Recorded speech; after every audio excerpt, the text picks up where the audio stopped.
Hello, hello. Good morning, early morning on the East Coast for me. Welcome to a special edition of the War Report Live. But enough of that. As you can see on this screen, we have a giant return, a Triple H in 2002-esque return.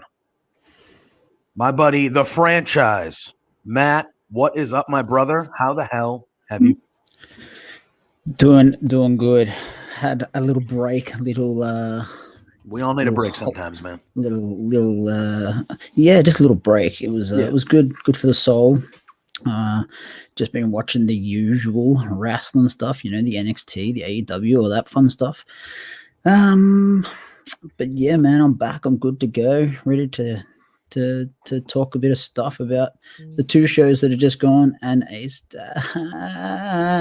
Double or Nothing. Yes, absolutely. So today's special we will go over briefly the two shows from the week, because I know Dynamite was on Friday, so it's a little more fresh in our minds, but NXT was all the way back on Tuesday, which feels like forever ago. So we'll hit the big things that happen on those shows, and then we are going to do a deep dive into, like Matt just said, this pay-per-view tonight for AEW Double or Nothing, and that card is stacked. We are looking at 10 matches. It's going to be a good one. We're going to talk about it. We're going to preview it. We're going to give our picks. We're going to do what we do. Matt, I'm glad to see you back. I have missed you. And here's our boy Ed, always. First one in the chat. Hey, everyone. Ed, thank you for being here. Always appreciate you, my friend. Absolutely. And then we have our buddy Honk Honk, the Canadian Goose. Welcome to primetime, baby. 6 a.m. It's 8 a.m. for me, so a little later. But I do have my 10:15 p.m. on a Sunday. Yeah, boy. I do have the thing that I need to wake me up inside my lovely Love Wrestling Sunday Brunch cup mug. I'm sorry. That you can get on our shop. Go buy it. Coffee. He's talking shit. It's not coffee. It's not. It's water. But okay. You're from Boston. You could have said it was like Irish. I know, Irish cream or Bailey's or something. I could have been cool, but I'm just not cool. I am cool, but I'm not cool. But anyway, man. All right, cool. So let's dive into this. Like I said, all the way back on Tuesday, we had NXT. Now we're not going to do the normal in-depth. Oh, I think Ed. Yeah, Ed, you're from Boston too. What, you don't know what Irish coffee is? A little bit of coffee with some liqueur in there to kind of give you a little extra pep in your step. Come on, man. I'm from Australia and even know that. Come on. Oh, maybe I watch too much American TV. I don't do it often. I'm not a booze in my coffee guy. I'm a booze in my just cup guy, like booze in my booze guy. But anyway, just give me booze. I want booze. Yeah. And then Goose says, at least I got something to watch while I rock the insomnia. Well, we will try to keep you awake, my friend. We're going to Double or Nothing is something to discuess. Oh, yeah. Give us about half hour. We'll warm you to that. And exactly. And then that, right up. Yeah, that's going to be a good one. All right. Take it to the moon. To the moon. All right. So Tuesday, NXT. I thought it was a good show. The way they were building it with the main event for the title and things like that, it kind of had the feeling of a super show, kind of like, oh, this is going to be one of those super NXT shows. They got the big main event, and it was still solid. NXT produces good shows, so it was another good show. But we're not going to do the deep dive into everything for the main two shows, as we want to give Double or Nothing time that it needs. So I did think the opening bout between Raquel, Dakota, and Ember and Shotzi was very good. I thought that was a good tag match. I was a little shocked by the outcome, but I understand it. And I'll let you kind of take it from here. I understand what they did. Raquel and Dakota, yes, they were a team. They were the first tag team champions, the Dusty Cup winners, but Raquel's the women's champion, right? So she, they tend to do these things where they friggin' throw their singles champions in tag teams and have them do that. Like, that's a thing WWE does all the way across the board. But still, it's just like they're not, Ember and Shotzi are probably remaining a team for a little bit longer. They're the ones, like, yeah. So I'll let you kind of talk about what you thought about this tag team match. It was okay. Yeah. It's nothing we haven't seen from these two teams before. It's common fare for these two teams. They don't do bad. They do average to good to great. And this was just another good match between these four people. What I don't like is, why is Dakota now seemingly gone from leader of this duo to the one losing, sort of jobber, pinfall lady jobber? Yeah. I don't like it. So I really don't. And I know, it's been a few weeks since you and I have chatted about the shows, but like when Raquel won at the TakeOver, Stand and Deliver, it was presented from a very much babyface victory, right? Yep. And then they had that moment with Rhea and Bianca in the ring, and that was a very babyface thing.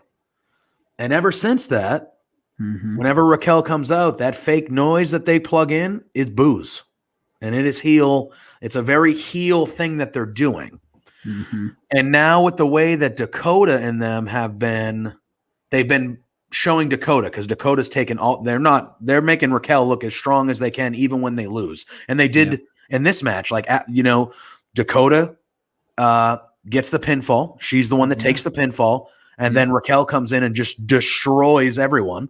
So she still looks like this dominating champion, even though she got an L, right? So she was even ordering Dakota around, hold her, make her watch this. Like, exactly. That wasn't how they were presented from the start. No. So I wonder if they've decided to just do a change, and now like Dakota's going to be the baby face that maybe Raquel is like, you know what? You've been holding me down. We've been losing. Like it's, and then I at least was under the impression that Dakota was going to get jealous, and that was going to be why they broke up, right? And Raquel would be the babyface champion, and Dakota would be the person that's angry, whatever. But I think they're going the other way, just from the booking. I mean, we don't know yet. We're not at Endgame, but like just from the booking, it seems like they're going to go the route that Raquel is going to get sick of Dakota not picking up her slack and being like, "All right, I'm done with you. I'm done with you," and then that's it. This is what intrigues me about this story. It could go either way. You don't know which way they're going to go for the longest time. But what I think killed a lot of this buzz out of the gate was this, as you said, naturally an organic ascension to babyface for Raquel. And we all know Vince and co don't like when you naturally get yourself over. It's not something they like. They want to be the puppet master and control who gets over and who, gets booed or nuclear heat or whatever. They want to control all of that. So the fact that Raquel was naturally getting over, they didn't like that. They had to force it the other way. Whether that's at the detriment to her reign remains to be seen. It could potentially be. But, she's going to hold the title for a while. Is Dakota the one who ends up taking it from her? Potentially. But I can't see them doing that match anytime soon. And I wouldn't rush it. I wouldn't either. Yeah, no. If you it's not a bad thing to let things play out, and you can have an end game, but the end game always doesn't have to be next week. Nope. We can wait, and I think if you're gonna, they've been together on screen for a while now, So when they eventually do break up, whichever way they go, like it should be treated as the big deal that it should be. Yeah. And you can let that play out. You don't got to rush to that. Raquel has plenty of people. She could singly, she was yelling at the end when she attacked Shotzi after. She was saying, "You're next, Ember." Okay. All right, cool. I'm all in for Raquel versus Ember one-on-one. Yeah. I'll take that anytime. I'll take Raquel versus Shotzi one-on-one. Whatever. Cool. She has plenty of people she can fight until the inevitable downfall of them together, Yeah. I would be all for it, and I've got it here in my notes. And again, you're reading my notes. Stop doing this.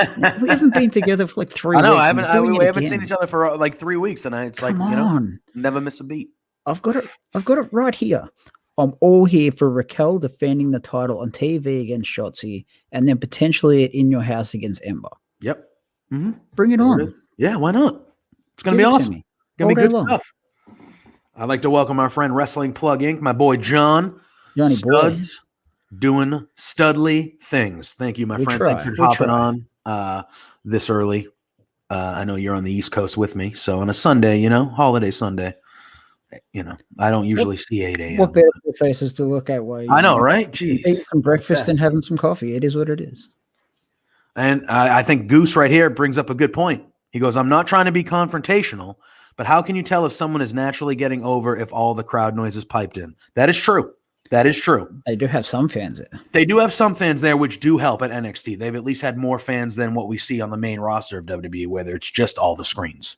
However, and if someone shares a screen with Bianca and Rhea, yeah, and it's all smiles, happy families, blah blah blah, piped in or what, I don't care. Yeah, and they showed the picture of all of them when they were first naturally, you know what I mean? Naturally, I think it's been. I love the Goose, but naturally, that is how that was portrayed. Yeah, and I think that's what I would say. Like, even without the crowd, like, it was portrayed as this baby face, like, crowning achievement moment. Mm-hmm. Finally, Raquel has won this title, and they don't normally just do that if you're a heel. They don't. It's the dastardly jerk who won the title. You know what I mean? Yeah. And I just think the way it was presented, even without the fans, was like, oh, this is the new babyface champion. Mm-hmm. And then a week, and then they, after that next show, it was, oh, no, they're still heels like they were before. Okay, well, that's fine. I got no problem with it. But it was just like, it just felt like a weird dynamic from that like 2 to 3 week stretch. Mm-hmm. Another thing that stuck out to me, and I thought this was one of my favorite wrestling matches of the week, Pete Dunne and Bobby Fish. Mm-hmm. I loved that match. I mean, I've said it on here with you, with others on other things. I love Pete Dunne. Like, Pete Dunne is one of my top guys in wrestling, probably in my top 5 easily. Love him. But I thought Bobby Fish looked great here. I thought this whole match was great. I love the striking, the submission based. I thought it was awesome. I expect Pete Dunne to have great matches because that's what Pete Dunne does. But I thought this was a good showing for Bobby Fish to come back and have this match. I thought, I was telling you off air, my favorite wrestling match of the week was shockingly on Monday Night Raw this week. But this one was number 2 for me. I loved this match. What did you think about it? Yeah, it was good. It was real good. Anytime Dunne's in the ring, man, it's eyeballs all day long. He's so good. He's so consistent.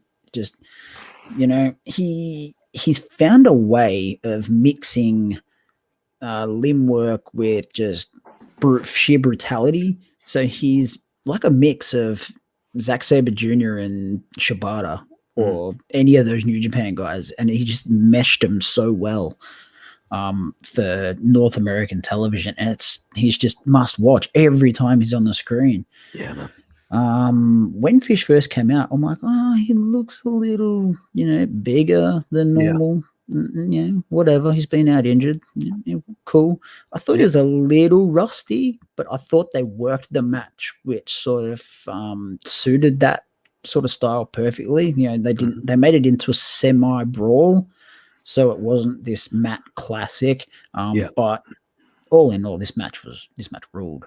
Oh yeah, I loved it. And then we did get a little. I'm assuming they're gonna. I don't know where they're gonna pivot, but after the match, Pete Dunne did win, and after the match, Oney Lorcan basically just beat the crap out of Bobby Fish as Pete Dunne kind of watched. So I don't know. Maybe I don't know where they go. I don't know. Maybe if we see a small reuniting of Fish and O'Reilly to take on those two. Well, I don't know. But it looked like Fish might need a friend sometime soon. If he keeps on going with Pete Dunne and Oney Lorcan there. Or maybe Fish just breaks off to Lorcan. Lorcan's tag team partner's out. Maybe that's his little mini fight there while Pete Dunne kind of hovers around the world title picture. Yeah, I was thinking that while Dunne moves on to the triple threat next week, maybe they can just do a Fish and Lorcan thing. That spot off the side of the apron. Oh, yeah. Where Lorcan was standing on his elbow, like bending it the wrong way. Oh, man, that gnarly was good. Looking. Yeah, gnarly that looked fucking bad, but it was so beautiful to watch. Yeah. I'm such a sadistic little bitch. Yeah, but that's the stuff that gets us.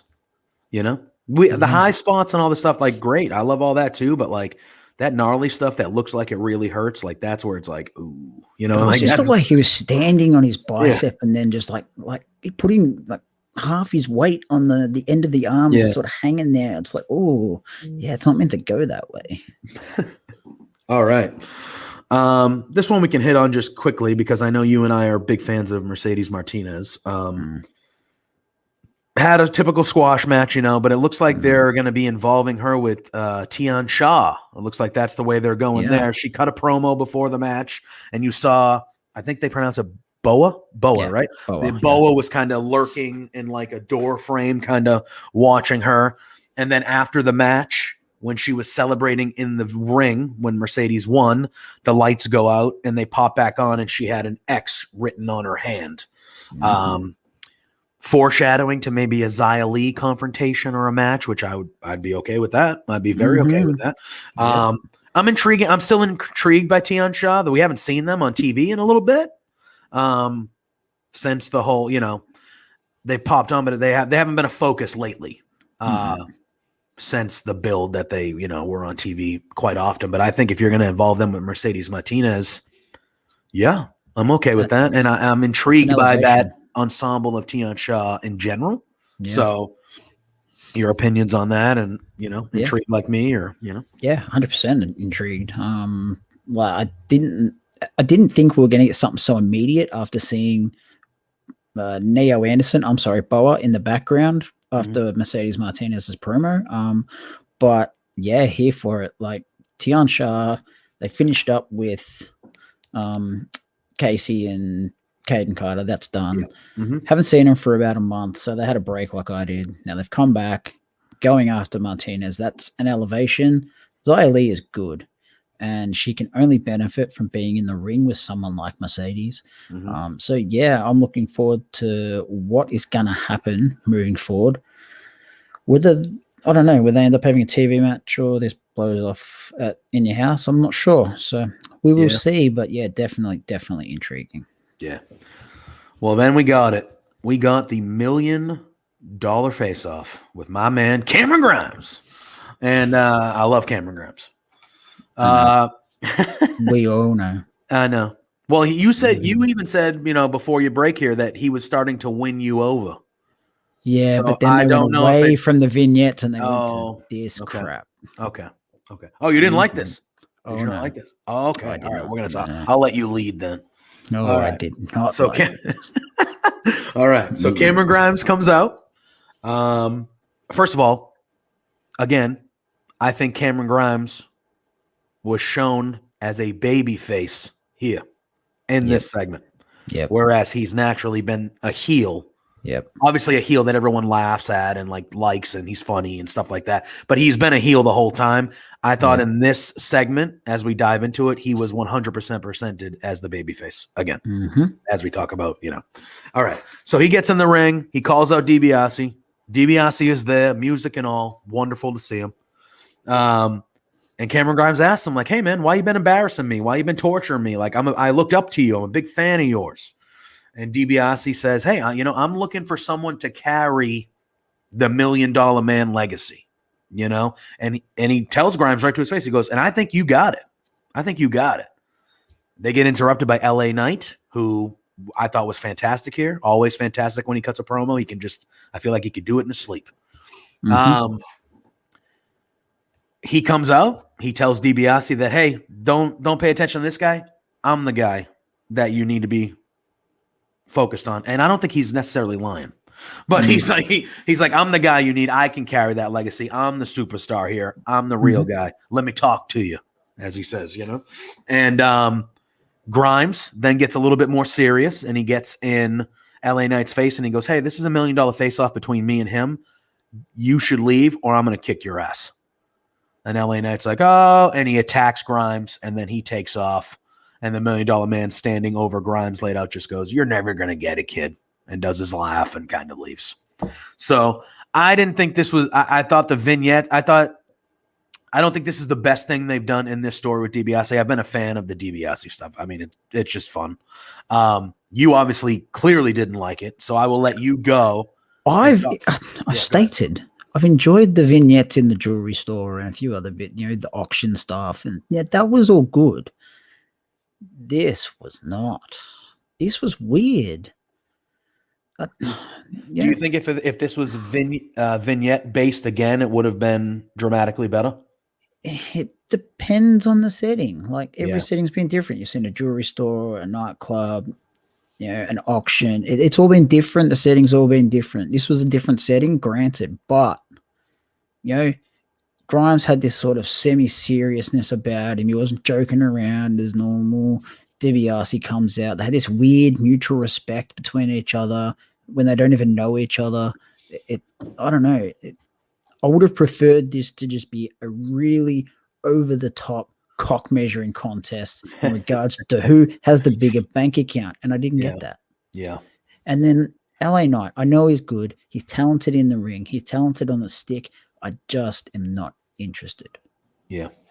We got our buddy Ed said he felt so bad for Grimes, and LA Knight is so good. And I think that's where when I said they don't want you to sympathize with heels. They don't wrestling fans don't sympathize with heels. We want to see the heels get their ass kicked, right? So the fact that you felt that way for Grimes, and I think that's the way that they wanted all of us to feel, was to feel bad for him, which tells me that they know that they have a baby face in this guy and that the crowd will be behind him because he's funny and he's likable. The character is likable as unlikable as he can, if that makes sense. Like he's as a likable, unlikable person as you can have. You know what I mean? Especially if the plan is Grimes versus LA Knight. You've got to have a baby in that. And the baby's going to be Grimes. Oh, 100%. Goose asked, do you think we might get to see Virgil or Ted Jr.? Ted Jr., I would say no. I feel like anything I've read or heard from him, he's like, did not like the wrestling business when he was in it. Doesn't want to be involved in it anymore. Virgil would be fun. But I think Virgil's had some involvement with AEW, obviously. So I don't know how much they'll do that. I did read a rumor, and I'm not even going to pretend that I remember where it is, but I did read a rumor that WWE was possibly bringing back the $1 Million Championship. I did hear that. So maybe that becomes what LA Knight and Grimes fight for. Yeah. When I heard it, I was like, all right, I remember the championship, cool, but like, there's enough titles. Titles. And then Ed says Ted Jr. doesn't want anything to do with wrestling anymore, it seems, but Virgil's a maybe. I would agree. It would be fun to see Virgil if they did it right. I have no issue with the way they've used DiBiase. When I first started watching wrestling, he was a big deal.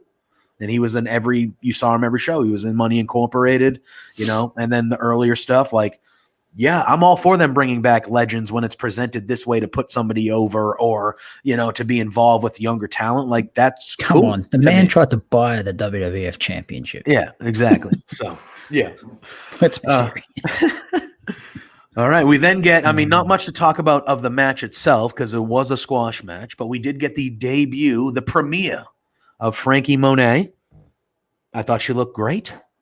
I thought the entrance was cool. Yep. She dominated the match. She had some great looking kicks, some great looking strikes. She had an awesome lariat. And then she finished with, I believe they called it the Road to Valhalla, which is a glam slam. And that's how she got the victory. It was short and sweet. Is that what they actually called it here? I don't actually know what they actually named it here. Yeah. Well, was that what they called it on TNA? Yeah, in Impact it was called Impact. I'm sorry. Yeah. All right, yeah.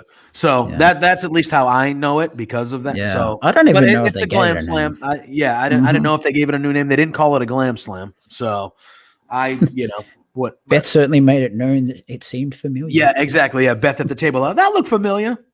Nice touch. That's a nice touch. It was short and sweet, but this is a big debut. She's going to be a big time player in the women's division for NXT and WWE. So, what'd you think of this? How, were you happy with it for what it was? Yeah. Similar to Jade on AEW. $1 million. She's so good. So good. She's everything you want in a female talent. She's visually stunning, but she is aggressively going to kick your teeth down your throat. And the two of those mix, and amazing. She's only going to get better in the WWE system the more she works. This was a good introduction for people who, similar to MSK, didn't watch a lot of Impact and haven't seen a lot of of Taya, as I know her. But yeah, they're gonna grow to love her. Organically, it's someone that's just gonna be so over the top that you're gonna love her, and she'll become an organic babyface in time. Yeah. And I just loved in that environment how you can hear her talking during the match so much. Mm-hmm. You know, she's aggressive. She's saying, "Come on, Cora. You know, you want to fight with La Vera Loca," and she just kicks the shit out of her. Yeah. And just the way she does the Road to Valhalla, it's so different to the way Beth and even Jade Cargill both did it. She doesn't grab the leg and then put them down. She just slams them down. It's forceful, it's aggressive, and I like it a lot more.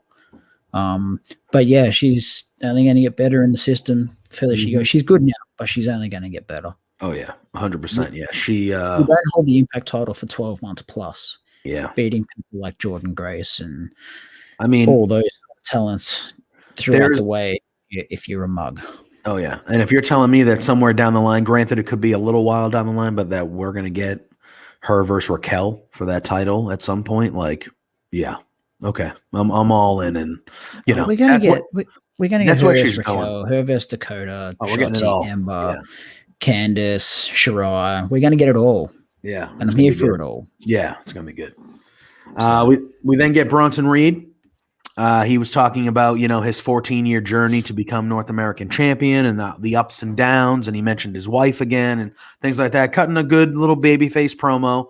And he gets interrupted by Legado del Fantasma. And Escobar says that he's coming for the North American title and he wants the North American title because the North America also represents Mexico. And that's where he's from. I liked how they mentioned that. Yeah. And he wants the title.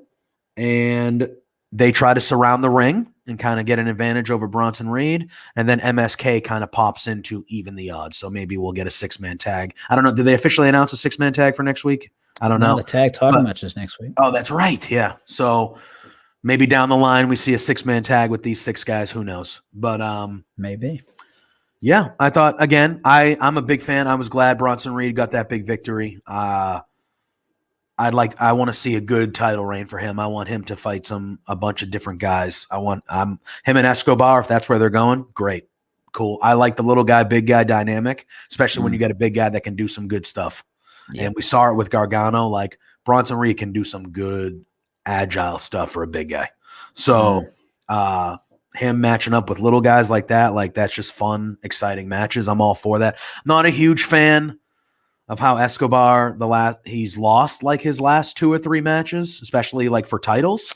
Yeah. And now all of a sudden he's automatically going for the North American. Like, you should, that's a little for me. Oh, so you just lost, so you can just go for this title? Cool. All right. Could probably do that a little better, but I'm a fan of both these guys and I think it's going to be good. What say you? Stop stealing my notes is what I say. Sorry, man. Yeah, I agree. I just missed you so much, I feel you. It's okay. Yeah, I've done a 180 on Reed. I didn't like him originally, but his work is so underrated and he's so good now. He's gotten used to the system quicker than a lot of people probably thought he would, and that's a credit to his work rate. He deserves what he got last week or the week before winning the title. Could it have happened at Stand and Deliver? Yeah, possibly. Would it have meant as much? Who knows? But yeah, Escobar gunning for another title after losing 2 title matches and a feud to Cross. Yeah. I mean, it's the only thing I don't like about it. I like the pairing and I like both guys a lot.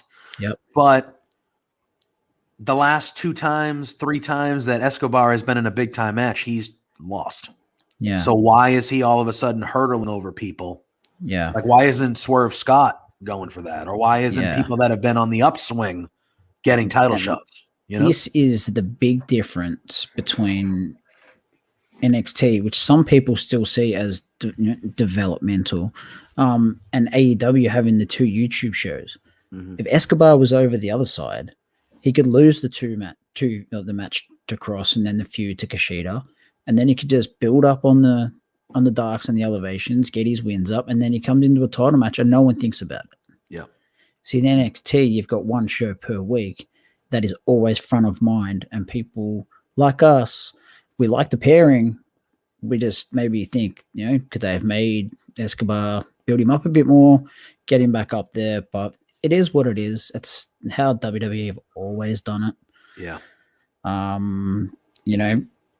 Johnny lost the title 2 weeks ago, and now he's in a number one contenders match. Yeah. Same deal, True. same problem. It is what it is. But yeah, love the pairing. Love the pairing. Our Love Wrestling comrade Mighty Joe Morin says, "Welcome back, Matt." Thank you, sir.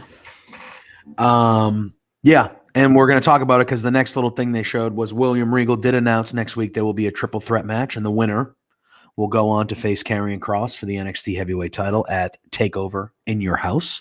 And that match will be between Johnny Gargano, Pete Dunne, and Kyle O'Reilly. Yep. I want Gargano to win this match. I want anyone but Pete Dunne to win. I want the Pete Dunne thing to go longer. I want that you got to build to it. Whenever he wins that title, which he should, you got to build to that. That's got to be a big moment because he's a special guy. And glad you knew where I was headed with that. Yeah, you got to build to that. We've already seen O'Reilly in there. I'm sure the match would be great, but he's already had his opportunities and not won. Although if he wins the match, he wins the match. It is what it is. But I think even though Gargano's been the heavyweight champion and he's been involved in that picture, it's been a while since he's been up there. Yeah. And I think that would be a good little dynamic. And, they had that match with Austin Theory a couple weeks ago where Kross was staring him down when he was on the outside. They didn't get physical, but there was definitely that, foreshadowing, you can say, to a potential match. And I think Gargano winning and then just having a one-off at TakeOver. Doesn't have to be a long feud, but give a one-off. It'll be good. Gargano can take a loss, and it literally will not matter. So I think that's the way they should go. That's what I want to happen. Obviously, I'm pretty sure I'd be happy with a match with any of these three guys in Karrion Kross, but the Pete Dunne thing, that you got to hold on to that sucker. Let that one burn a little longer because that guy is, in my opinion, like a future main roster, multi-time everything. So that's how I feel about that. Where are you leaning when it comes to that? I know you said anybody but Dunne, but do you have a particular rooting interest for a personal fan point of it? Yeah, I think you have to go with Gargano the way they had it play out a couple of weeks ago when the way he got the better of Kross. We've seen O'Reilly in title matches and lose. I don't think we can don't think he can afford to be in another one and lose again. His win over Cole at Mania weekend was great. But he can't afford to lose another title match. That just sets him so far back. Pete Dunne, I don't want to see him lose another title match. We saw him lose to Finn. They're building him back up. Slow burn that sucker. And then his next title match, he needs to win and win it, and hold it. Oh, yeah. So for me, this is a no-brainer. You have to go with Johnny. I don't see whoever wins this match winning at TakeOver because Kross is holding that thing for a long time. So go with Johnny. You're guaranteed a banger match. And Johnny is invincible at this point. Exactly. I think he could lose every week for and it won't matter. Like his nothing. Yeah, it won't affect how anybody feels about him. And I think he'll just go to Regal's office and whinge and say, I lost because of this, and that's what he does these days, and everyone loves it. So I think you have to go with Johnny. I agree with you 100%. All right. Well, speaking of title matches, that was all that was left of NXT was the NXT Heavyweight Championship title match, the rematch with the Prince Finn Balor going against Karrion Kross. I will let you lead for the most part. The only thing I'll say is I thought it was a solid, okay match. I preferred the TakeOver match a lot more. But yeah, other than that, I'm going to ask a question after, you kind of give what your opinions were of the match, because I think there is a question to be asked about where Balor goes. But yeah, take it away. Tell me your thoughts on this rematch for the heavyweight title. Match was fine. It was a solid TV match. Was it as good as the TakeOver one? No. Did the commercial picture-in-picture take me out of the match because all they did during that thing was rest holds? Yes. Yeah, so it was a very slow start, and the match didn't go overly long where I thought it would, but it didn't. But the problem with Cross's title reign in its infancy, he's not losing. Yeah. And that took me out of this a lot from the start. See, where at TakeOver, I thought, maybe Balor wins and Cross goes straight to the main roster. Yeah, that's what I thought too. But here, it was obvious Cross was winning. He was always winning. But the thing moving forward and the way his matches are put together, he is a very believable wrestling monster. Very believable. And they play on that so far to perfection. Yeah, I have that in my notes. Now you're reading my notes. I said the way that Balor, especially obviously the last portion of the match, he was throwing everything at Cross, doing flips, dives, all sorts of stuff, and Cross just kept getting up. And the facial expressions of Balor, some of them were like, what the hell? And some of them were just like surprised, like, how is this guy still up? You know? And that just adds to everything when it comes to Cross. Like, holy shit, like this guy is unkillable. He's unbeatable. And when you have somebody with the stature of Finn Balor, with those facial expressions and just the way the match played out, and it was just like Finn Balor was like, I don't know what you could see in his eyes. He was like, I don't know what else I can do. I don't know what else I can do. And I don't know how to beat this guy. And I know who beats him and where. Okay. So that wasn't the match I was going to ask. The question I was going to ask, more towards the Balor question, but no, I'm going to ask it now. Cause you said, is there anybody currently on television on NXT that you think is that guy that will make you think? No. Yeah. But you have somebody in mind. Though. You just said Finn was doing all this stuff and couldn't believe that he kept getting up. Yeah. Who else in recent history had all that happen to him? I'm going to draw a blank. I'm going to have you answer it. The Fiend. People drew blanks on the Fiend. So what did they do? They fed him to Goldberg in fucking Saudi Arabia. Oh, so Cross is going to lose to Goldberg in fucking Saudi Arabia. Goldberg's going to be the NXT champion. At some point, probably yes. Next year's Not maybe. really. I'm just talking shit. But I don't know. I honestly do not know. Yeah, it's Cross eventually. And I think what you said a perfect thing where you were like, the match was solid, but I knew Cross was going to win. I don't see anybody on the roster currently, and when they fight Cross, that I'm not going to say, "Oh, Cross is winning." Yeah. You know what I mean? And to an extent, there are a lot of matches in wrestling when you go in and you kind of have a good idea of who's going to win, but they at least make you believe there's a possibility that they're not going to. Tonight, when we dive into it, I know Orange Cassidy isn't winning the AEW heavyweight title. But I know during that match, there's going to be a close pinfall. There's going to be something that's going to make me believe, holy shit, he's going to do it. You know what I mean? And then when he inevitably doesn't, which I already know he's not, it's fine, you know? But I don't think NXT has anyone on their current television program that if they fought Karrion Kross for the NXT heavyweight title, that I would even have a doubt that Karrion Kross is winning. And that's an issue. That's an issue. Because there needs to, even if he holds it forever, there needs to be doubt that like, oh man, he might be able to lose.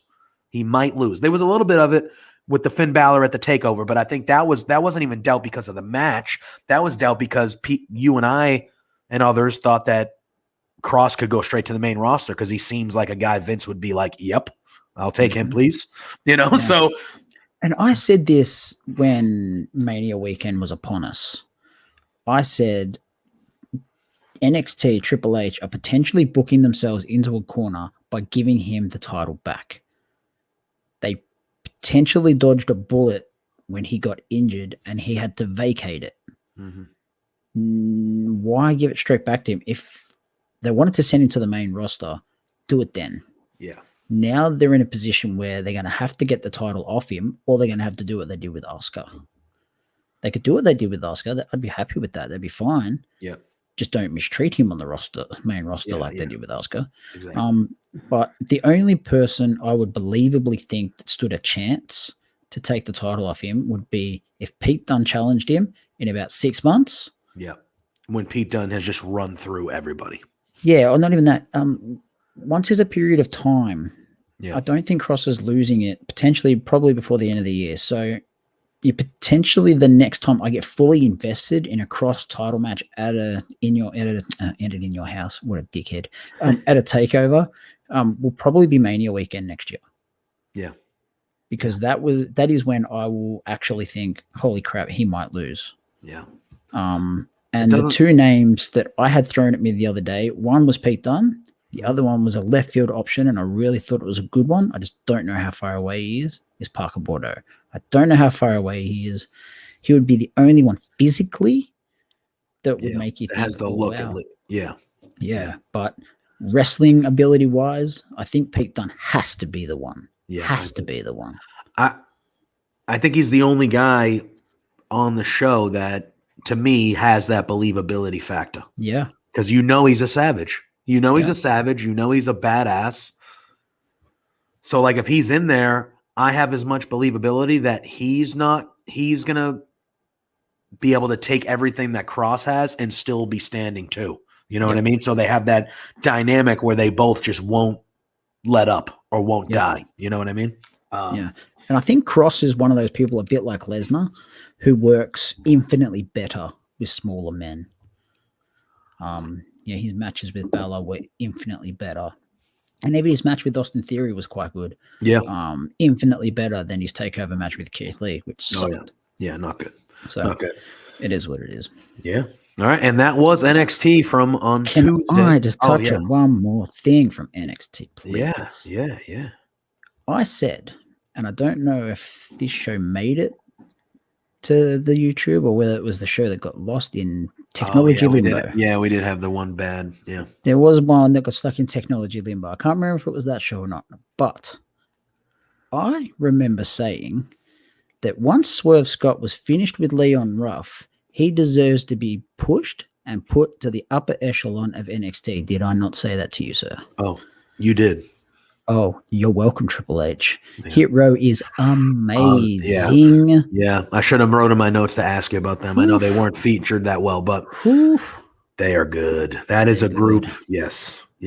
They are. They are the freshest thing I can remember. Yep. Like something like it's like, oh, I've never seen this type of thing before.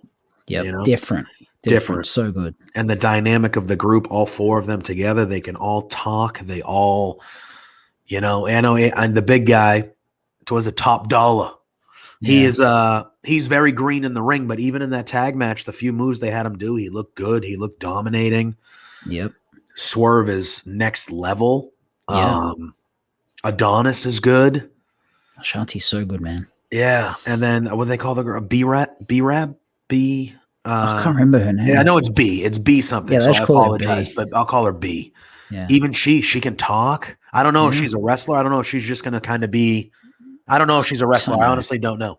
Doesn't matter. She could just be a valet for all I care. Yeah, but that give me the all aesthetic. Of that. Yeah, the aesthetic of them. I love the presentation. I love the music. Yep. I love how Swerve sat in the chair in the middle of the ring when they cut the promo. I love the studio ambiance when they're doing that. Like everything about that's a home run of all. It's a grand slam right now. I want Swerve to, and I'm glad, and this is not a knock at the Cruiserweight Championship at all because they've made that title look important as they should. Yeah. I'm glad that Swerve looks like he's moving up, like he's going towards the North American / like he's going to be in the upper echelon of the card because that's where he should be. Just don't rush him into it because Reed ain't losing for a while. Cross ain't losing for a while. You can maybe have two of them win the tag titles for a bit and hold them, but just let it breathe for a bit. Chill out on it. It's hot. Yeah, it's one of those things. Yeah, it's super cool. Just let it be cool for a bit. You know what I mean? Yep. Like everyone's digging it. Just let us dig it. NXT is a lot better than the main roster when it comes to letting stuff play out. Agreed. But they still tendency have that WWE. Oh, it's popular. Let's rush it. No. Just because we like it doesn't mean we need it right now. Yeah. Like, let it happen. Yeah. We do have. That's all I had to say. Yeah. A couple comments before we switch over to the AEW portion of the show. Goose did say Walter is a pretty badass too. Absolutely. Our run as both NXT and NXT UK champ would solidify him as a massive killer without a doubt.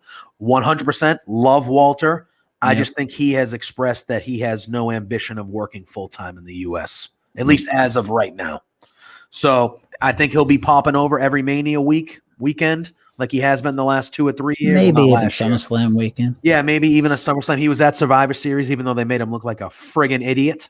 But he was at Survivor Series a couple years ago. So I could see him hopping over here 1 or 2 times a year for the big events. But everything that I've ever read or whatever, he doesn't want to be a full-time United States wrestler. And that's fine. His family's over in Europe. That's where he lives. I get it. Yep. Cool. But as long as he shows up, cool for me, because Walter is just quickly amazing. On the Walter thing, right? Not so much Walter, but the UK Championship. Yeah, that thing's been in existence for like 4 years. Yeah, it's been a long 3 time. people have held that thing. Yeah, or 2. Yeah, 3. Bate, Dunn, Walter. 3. Yeah, 3. How prestigious does that make that motherfucker? Yeah, it makes it good. So I mean, good, no, man. if you, yeah, and again, I feel like we lose that a lot over here. I'll say over here, but you know what I mean. On the main rosters of shows, because the titles usually don't have super duper long reigns. Mm-hmm. You know, I love it. I love it. I love long reigns. CM Punk's reign was one of my favorite reigns. It was forever. Bailey this past year, like when they get to those high numbers, those 300 days, 400 days, and they start, nobody can beat me. I've had this. Pete Dunne held that title for like 2.5 years or some shit like that, 600 something days or whatever it was, you know. Walter's now gone past it. Yeah, Walter's beaten that. Walter has had it forever, you know, and like coming towards 3. Yeah, so like, fuck, dude. I remember when first getting into wrestling when I was little, and you would go back and you would read about the history or watch old things, and you would see Bruno Sammartino held it for 8 straight years. Bob Backlund held it for 6, and you're like, holy shit, what? Because it was just like 6 years. As a champion, like that's crazy, but that adds the prestige. And it adds the importance of the title. You know, when one of the things that when I had my little, like when I got out of wrestling for a little bit, like in my early 20s, one of the things that bothered me the most about it was they were changing the champion every 2 weeks. Felt like it was just going every hot potato in it, like the world titles, and I was like, okay, well, like. I get it, like fine, like okay, this person's a 10-time champion, 12, 15, whatever, like, but it devalues the title a little bit. It just does, you know? And sorry, I just saw Ed's comment. Yeah, here it is right here. So 782, obviously he's still the champion, so that'll keep going.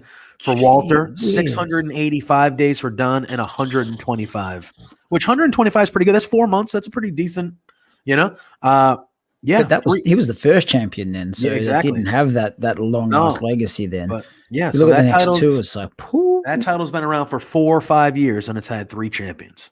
And Walter's had some fucking bangers. I thought Walter and Ciampa Mania weekend was the best match of the weekend. I thought. And then on UK TV, I don't watch a lot of it, but you know, him with Ilya, the Dragunov match was insane, insane. Man, did you see the still photo he caught of when he just like his chest? It's gone like 3 inches inside his body. Yeah. My God. That's just savage. Unbelievable. Oof. Anyway, all right. That was just, I wanted to touch on that. So now, well, I was going to ask you, do we think Finn Balor's going to the main roster? Is that what? Oh, yeah. He's got he has to. There's nothing else for him. Nothing else. Yeah, I would say too. That was the topic of discussion after, like, oh, he's done, right? Like that's no discussion. He's going to the main roster. There's nothing else for him. Yeah. The question becomes which show he goes to. I don't really care. I don't watch either of them. So yeah, whatever. Yeah. I would say Raw probably needs him more because SmackDown's all right now. But yeah, either way. Yeah.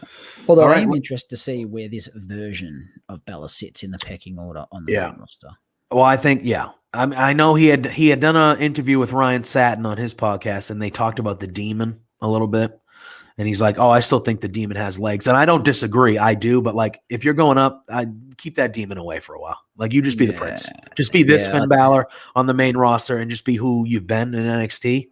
Yeah. I'm okay with that. You want to bring the Demon up, a year from now, whatever, like, special occasion, cool. But, like, don't come back to the main roster and automatically be that Finn Balor. We don't need that up there. They had the best use of the Demon in NXT when he would become the Demon for takeover title matches. That was good use of the Demon. What was bad use of the Demon was main roster when they were putting him in a feud with Sister Abigail, who was just Bray dressed as a woman. Yeah. That is shit. I don't want to see that crap. This version of Finn, although I'm not a Finn fan, is infinitely better. Let it get some legs on the main roster, get people, and this will shock a lot of people, probably not. People do watch just Raw and SmackDown that don't watch NXT and vice versa. So a lot of people might not have seen this version of Finn. Just let it grow. Let it be organic. I know it's foreign to Vince, but just let it happen. I would agree. All right. We are now going to transition to AEW. We will talk a little bit of Dynamite. I thought it was a solid show. I don't think there was anything that really stuck out a lot. I think it was really just, some good matches, but it was really just a preview show to Double or Nothing, I thought. Yeah. But we'll hit the big things that happened, and then we're going to dive in to Double or Nothing because we got 10 matches to talk about, and it is stacked.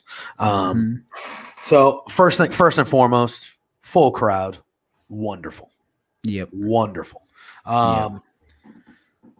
Oh man, it changed so much. It literally just changed so much. Like just to hear them sing Judas, just to hear the pop for Britt Baker throughout the night, just to hear Hangman's pop, the Dark Order when they first came out for the run-in, the pop, because all that stuff with Brody and all that stuff that happened with nobody there, and to hear the excitement and the energy. And I was telling my girlfriend about it when we were watching. I was like, if I was a performer, which I'm clearly not, but if I was a performer and I had worked the last 14 months with like minimal crowd or no crowd, and I walked out there, I might cry. Yeah. I literally might just be like, holy, like, and you saw Darby Allin was the first one that came out. And when he got to the ramp, he stopped and you saw him kind of look around and he was like, and he kind of flexed a little bit and got pumped. That was real. That was him taking that in, because I'm sure as week by week went on, and it did for all of us in everyday life too, like, you have that mentality of like, is this ever going to end? Is this how it's always going to be forever? And it was just like, and you're preaching to the choir there, brother. Yeah, man. And I just feel like you could just see the rejuvenation in the performers when they were coming out too. And they've been killing it all friggin' year. They've been killing it all year in these circumstances, but you could just see like the crowd brought life to the event and the crowd brought life to the performers. And it was just like, it was wonderful. And it was even something as simple as the aesthetic, because now they changed the camera angle again. And, you had just the one ramp, which was to me, it's going to take a bit of getting used to it daily with the one ramp, but you're not looking at the stage the whole time throughout all of the matches. And to me, that's good. You like change. It's different. But full crowd, you got, it was confirmation that the people who you thought were over are definitely over. The people who you thought weren't over are actually, and the people who are meant to be heels, Britt Baker, are cheered like shit. Of course. Yeah, of course. It changes the aesthetic for sure. Yeah. And we're going to talk about it, but I think Britt Baker is going to get the biggest pop of the night tonight when she finally wins that title. I mean, that's just what I feel, but we'll see. Yeah. We have Goose says he can't wait to work in front of people again. Yeah, I bet. 100%. And then before we dive in, we have Ed saying thoughts on the Willie Urbina getting let go situation. I didn't listen to it. I don't got time for racism or anything like that. I read what happened. I read like the outline of it. I know they let him go. Like anything when it comes to stuff like that, like I didn't even listen to the audio. I don't have time for stuff like that. I'm just kind of like, nope. If you're going to be that way, you get what you get. Like you deserve whatever. Obviously unfortunate. You would hope that nobody would do something stupid like that, but he did something stupid and he got the repercussions. And that's how I feel about it. I'm not an expert in that. I didn't even listen to the audio. Don't care that much, but yeah, he deserved what he got. So that's kind of my stance on that one. Yeah, I've got no time for that racism. I've got no time for any of that. I don't got putting time. people- We're on Love Wrestling right now. I don't got time for any negativity. Yeah. You know what I Yeah. mean? Like Yep. the world has been a scary place the last 13, 14 months with everything. And there's been a lot of reasons to be negative about a lot of things. Don't give more. Yeah. I try my best to, Mhm. speak of the love wrestling and just love in general. The positive thing about it is they didn't muck around on it. They it was researched. immediate. It was immediate. Into it. Okay, you stuffed it up. You're out. Yeah. Yeah. And I And think I they think handled it. I have listened to the audio. I think Rosa would have got a little bit of a be Talking careful. to. Yeah, because she was kind of like She laughing was and kind of kind of joking giggling. around. Thought Yeah. it was a bit comical, and that ain't cool. Yeah. Granted, she's she wasn't the perpetrator, but she didn't exactly put an end to it. Alex and Dasha clearly went silent. They were shocked. They were just shocked. So yeah, out he goes. Get someone in who's not going to be a racist prick. It is what it is. Yeah. All right. So Dynamite started with Darby and Cesar Bononi. Quick match. Cesar tossing him around at the beginning, but then Darby eventually, gets a full head of steam and hits the coffin drop for the win. Gets in the bird before doing it too. Yeah. Yeah. After the match, Darby he calls out, grabs a mic, calls out Ethan Page and Scorpio Sky. And then as they're on the ramp, kind of talking trash to each other, they get attacked by Bononi, Nemeth. Just say the wingman. It's easier. Yeah, that's it. So they get attacked by them, and then Page and Scorpio join in, and they're getting a beat down, and then the Dark Order comes to save the day. They've been involving the Dark Order in this throughout the last couple weeks, so I don't know what the greater story is. I don't know, maybe if they decided to pivot and maybe Darby Allin somewhere down the line gets involved as the Dark Order person. I don't know. Hangman is, I don't know. But yeah, I thought that was fine. Again, like I said, the Dynamite in general, I don't know if you maybe even if you have 2 or 3 things that stuck out to you that you just want to talk about, and then we'll just dive in to AEW as a whole with the pay-per-view. I don't know if you want to do that. Like I said, I thought Dynamite was solid, but it was just really like let's get to Sunday. Basically, it was just get everyone there healthy. Put on Hangman. Put on some respectable matches. Show some good vignettes / promos. Darby coming out to kick off the broadcast, first broadcast in front of a full crowd. Smartest move ever. It was either him or OC had to come out first. OC with the world title stuff had to be later. So Darby, and even Sting was taken aback. You could see he hasn't been there with a full crowd yet. So yeah, he was taken aback by it. Darby got the win, obvious choice. Yeah. Match was what it was. The weigh-in. Yeah, this was going to be one of the things I wanted to talk about. But what say you? I think they've missed the mark. Okay.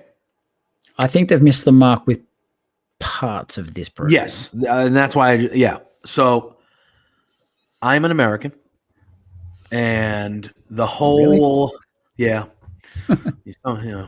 It is what it is. Yeah, the whole Cody angle, where he was like, they all of a sudden just turned this into like, I'm a proud American and he's a foreign heel type. I don't like it. That's not working for me. It's not working for me. Yeah. And it's like, I get it. He came out, he gave Cody the punch and he draped the British flag. I get it. But he's then just proud of where he's from. So what? Yeah. And then Cody comes out the next week and he's like, I'm a proud American. And it's like, okay, like read the room, buddy. Read the room. Yeah. Like, and don't Brandy get me wrong, needed to read it on social media too, because that. Yeah, that would. Oh well, they did like what they had it tested in front of people, and it killed, man. It killed. Focus group, yeah. Focus group, dude. They love. I don't know what kind of people you got in your focus group. Your focus group sucks. Yeah, well, I could tell you. Promo wasn't good. I could tell you, being an American, I could probably tell you what kind of people they had in their focus group if they liked the promo. But it's just one of those things to me where it's like you had that, and then even the stuff that Ogogo's been doing, like he's trying to be the heel, but he's not being a heel. Like he cut a No, promo. man. He cut a promo saying, talking shit about America, saying that not everyone has healthcare. Yeah, that's a reason that America sucks. Like, well, That was everyone the should biggest have healthcare. babyface promo I've seen in a Yeah, long time. yeah. That was more babyface than Cody's. And it was just like, what? Like, I'm supposed to hate you because you don't like America because everybody can't go to the doctor without paying, becoming bankrupt? No, that's one of the reasons I want America to be better. And I'm American. Like, you know what I mean? Like, what are you talking about? And it's just like everything that he's saying. Like he went, I'm not even gonna pretend to know. Was it Stonehenge? Maybe, I don't know. But he took another picture in front of like an American landmark, and it's really a landmark of not proud America. Like, and he was like, yeah, Americans come here and they worship this place. And this was where slaves and racism and all this stuff was. And I'm like, bro, I am with you. I am on your side here with this. And that's why he's doing it. He wants to make people see what they're doing. I just we'll get into it later, but yeah, it's just and I thought the weigh-in they played it as straight as they could. Cody had like 48 people out there. I don't know what the hell that was about, but it was ironic considering Paul White said, "Oh, what, you can't come out, yeah, to a go-go who had with all your friends. You can't come out by yourself." And Cody comes out with half the country behind him. Yeah, ridiculous. Anyway, and again, and maybe, and I don't think so because of the group, like the QT Marshall group, but like if it was a one-on-one match for real, I would think this would be a perfect opportunity for a double turn. And you could just turn Cody heel and turn a go-go, whatever. Because to me, and I like Cody. I'm a Cody guy. I like Cody. Yeah. But when it comes to this story, like I don't want Cody to win. I'm not rooting for Cody here. Like I think he's coming off as this like pompous, like I'm better than you because I'm American. Like no. No, we're not better than anybody because we're American. If anything, we've shown the last year being an American living here that we got some work to do. So like it's just missing the mark with me. It doesn't make sense. And I want to go to win. I think Cody has shown that he's at least a good wrestling mind. And I think he's going to end up putting over a go-go. You have to, I think. And we'll talk about it when we dive into the predictions and stuff. But like this story for me would have been better. You didn't have to go the patriotic route. When it comes to the patriotism side of this, I've got no horse in the race. But this story would have been infinitely better if it was just, I brought you in, you turn on me, you're a prick. Yeah. That's Cody's beef. And a goes like, oh, you want to throw down? I'll throw down. I got good hands, whatever. No need to bring patriotic stuff into it. Yeah, it just the draping of the flag over the top.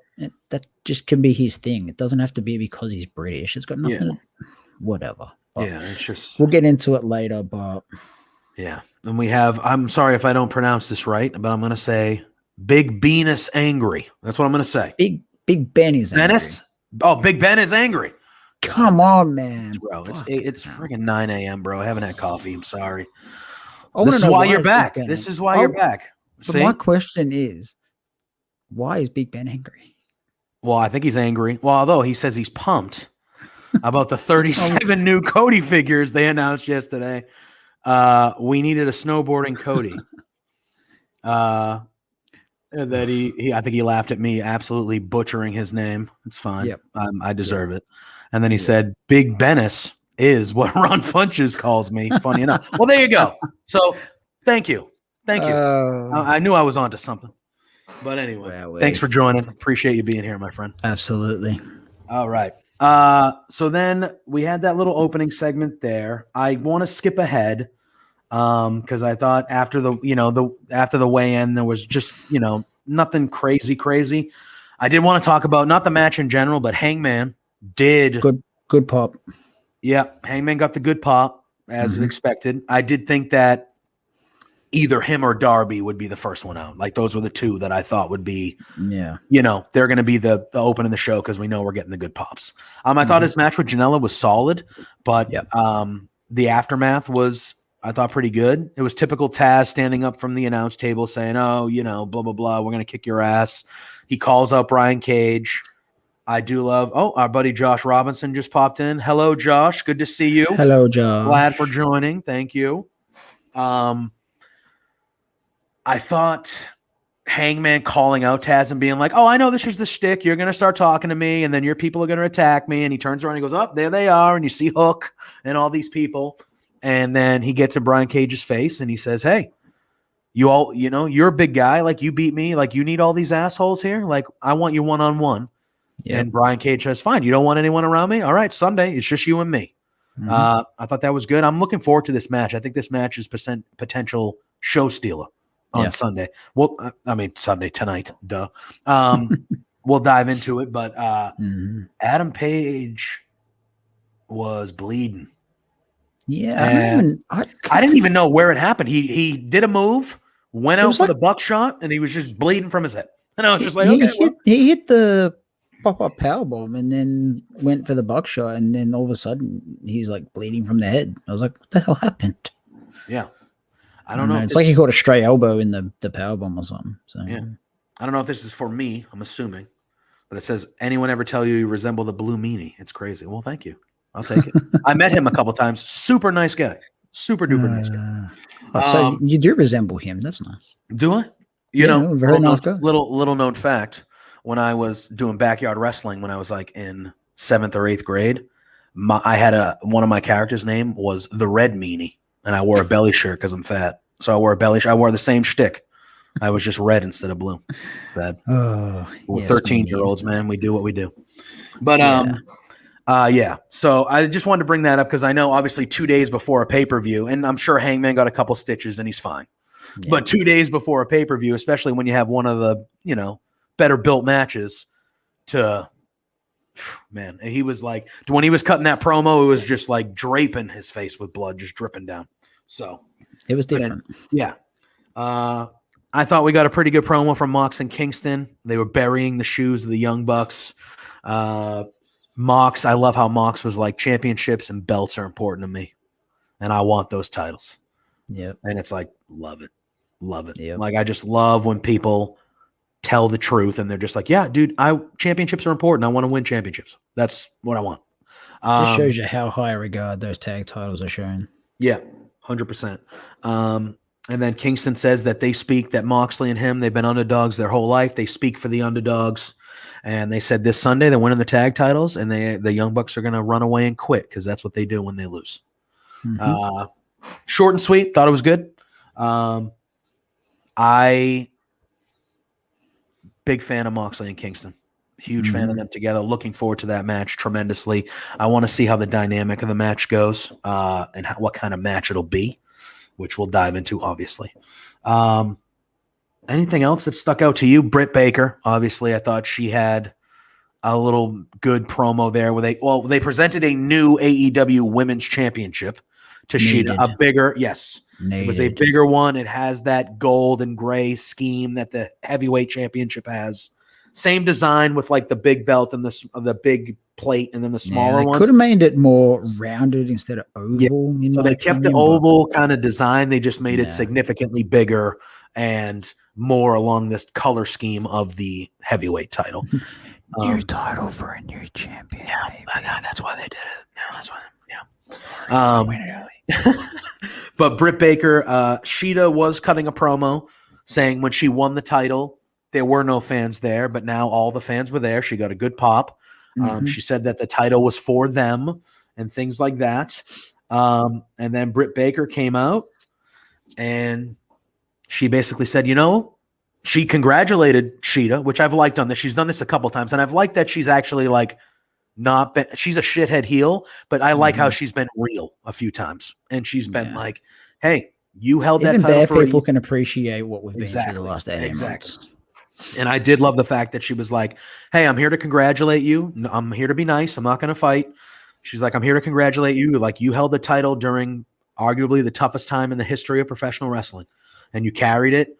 But come Sunday," she goes, "I misspoke to JR a few weeks ago. I'm not just the face of the women's division. Come this Sunday when I win that title, I'm the face of a new era." And then she did the reference. She goes, back in the day, there was an era that used to be revolved around 316. She goes, well, starting Sunday, it's going to be DX. And the crowd did it with her. Wonderful. Great.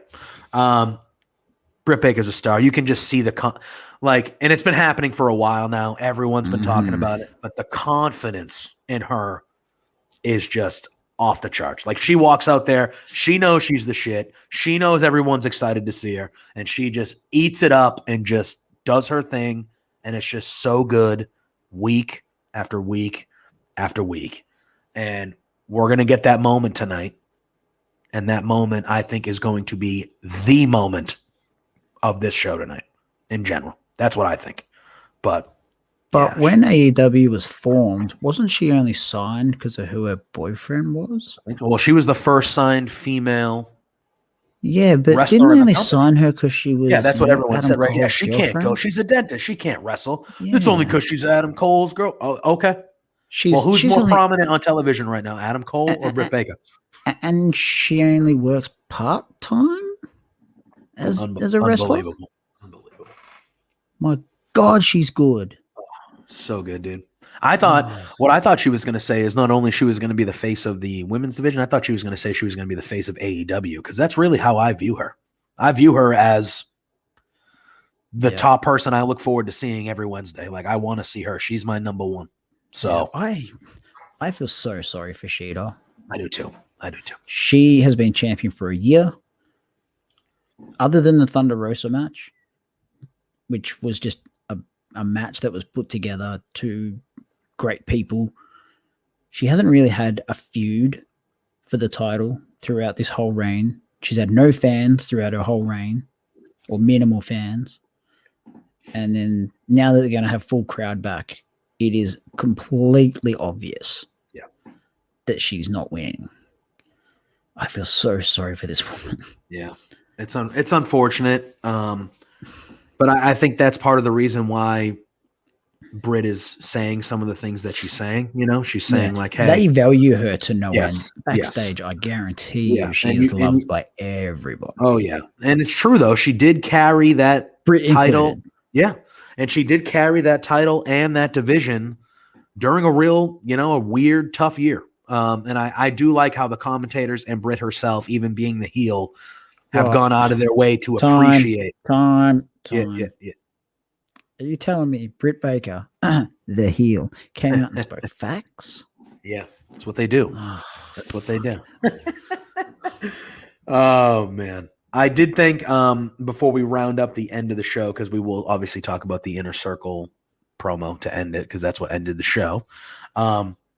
I did think Ethan Page, Scorpio Sky, Uno, and Grayson was a damn good tag match. Fantastic. I thought that was very good. Yeah. I think Grayson is an underrated worker. That guy can go. That guy can go. To let you know that on commentary too. Oh yeah, I feel like, and again, my memory is not the greatest, but I feel like it's been a while since we've seen, like, they're around, but like they haven't wrestled a ton.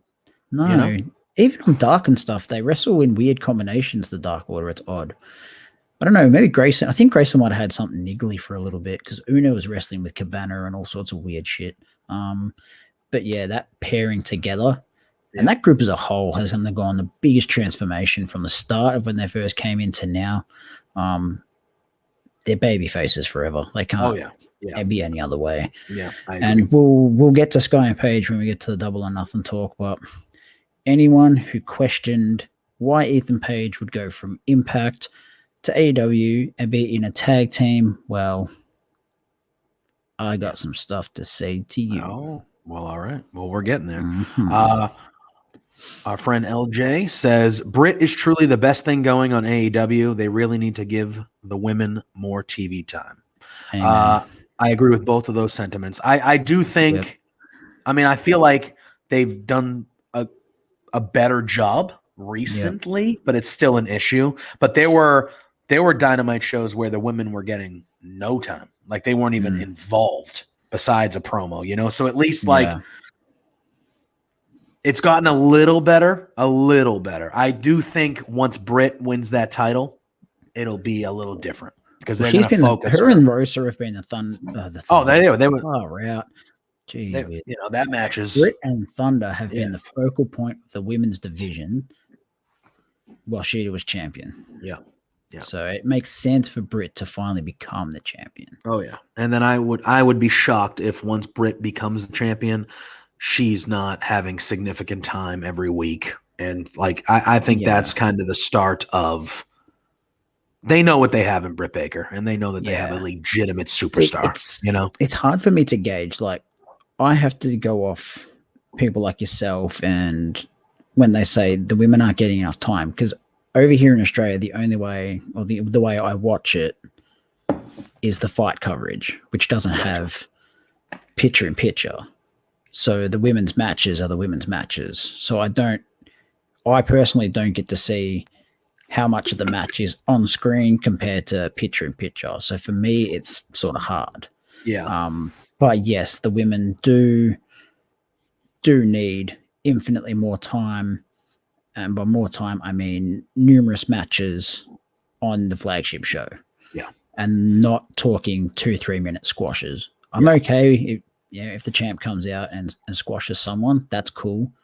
But then give, Jade Cargill and Red Velvet, for example, give them 10-15 minutes later on in the show, and then I'm happy.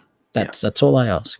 Yeah, it doesn't need to be just one women's segment just to have, okay, well, we need a women's segment, so let's throw a 4-minute squash match. No. Give them time. No. You got a 2-hour show. You're about to have 4 shows. Literally 4 shows. Yeah, Rampage is coming. Ed says, Britt and Thunder give me Trish and Lita feels. Yeah. Good shout. Real good shout. That is a real good shout. Yeah, man. I mean, their match from a while, like it's a while ago now, but like that's stuff of legends. Like that's gonna be talked about forever. Like that was, and even on the new, it's not that new, but like on the intro, they have that face. They show Britt and she's dripping of blood and she's smiling, kind of looking at the camera. Like those, that's gonna be iconic forever. That's gonna be on Britt's highlight reel for all time. She always knows where that red light is, man. Always knows where it is. Always. But that's twice she's had that iconic look now. She broke her nose. She had the same thing. Actually, So she's doing it the hard way, but she knows what she's doing. Right. All right. So let's dive into this main event segment, and then we will transfer over to our Double or Nothing talk. We had Eric Bischoff was there to welcome the Inner Circle. And Eric Bischoff said, almost 25 years to the day, he introduced to the world what many people would think would be the greatest faction of all time. And that he was referencing the NWO, didn't mention them, but that's who he was referencing. And he said, but come Sunday, if this team wins the Stadium Stampede, they could go down and be considered as the greatest faction of all time. He welcomes out the Inner Circle. I thought this segment was fine. One thing I did want to point out, though, is Santana. He, to me, now he's obviously part of one of the best tag teams in the world, in my opinion. Yep. But to me, he stands out to me as like a potential singles guy in the future. Like, I think he cuts great. And I didn't watch a ton of Impact, so like I don't know if he was cutting good promos on Impact and stuff like that. Sure. But whenever he's been given the opportunity to speak, and I feel like with this Pinnacle feud, he's been given a couple times. Nails it. Fucking nails it, man. Nails it. And it's just like, okay, well, I know you can wrestle. You got the look. I know you can wrestle, but like that guy could be in a ring by himself and lead a promo, and that crowd would be 100% behind him. And that stuck out to me the most out of all of it. It was typical, I love you guys. If this is it, I just wanted to say I love you guys. Jericho said that. Sammy said it. Hager was Hagering and talking about whatever nonsense he was talking about. But Santana really stuck out to me. He mentioned the crowd. He got the crowd jacked up.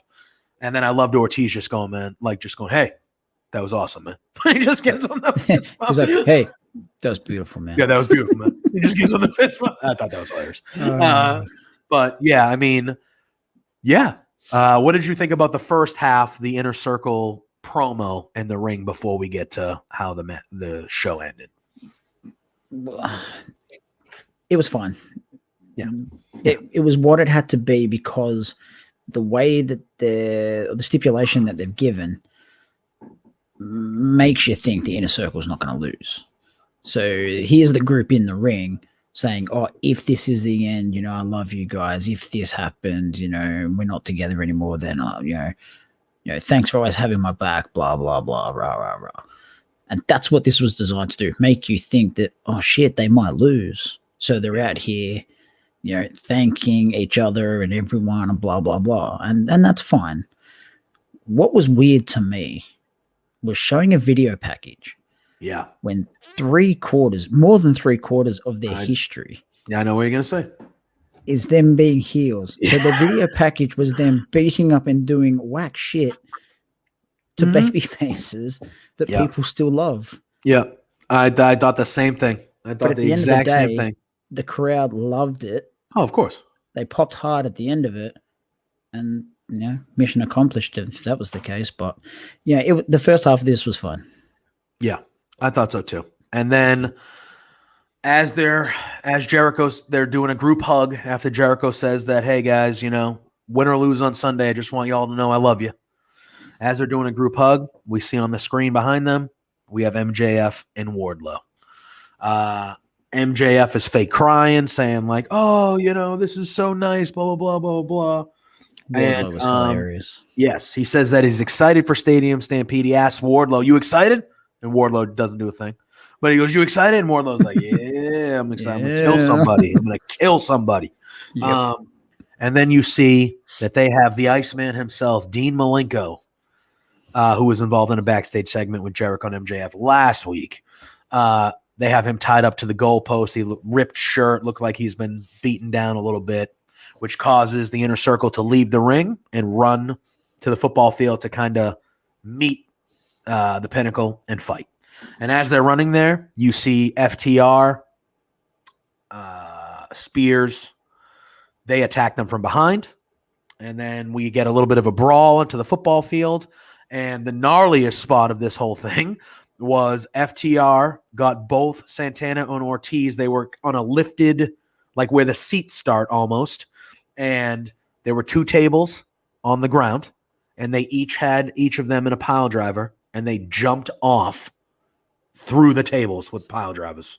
Well, at least one table broke. The other one just sort of collapsed. That would have hurt like a motherfucker. Yeah. It looked like, oh boy. And but that was a unreal looking spot. Looking spot. And then the Pinnacle stands tall, and MJF looks in the camera and says, when you're in the Pinnacle, you're always on top. And they stood tall as the show ended. And that was Dynamite. Solid, but not, nothing crazy, but solid. Really just a build to what we're going to get tonight that we're going to dive into right now. And that is what should be one hell of a show in Double or Nothing. It's going to be a long show, but yeah, good one. Yeah.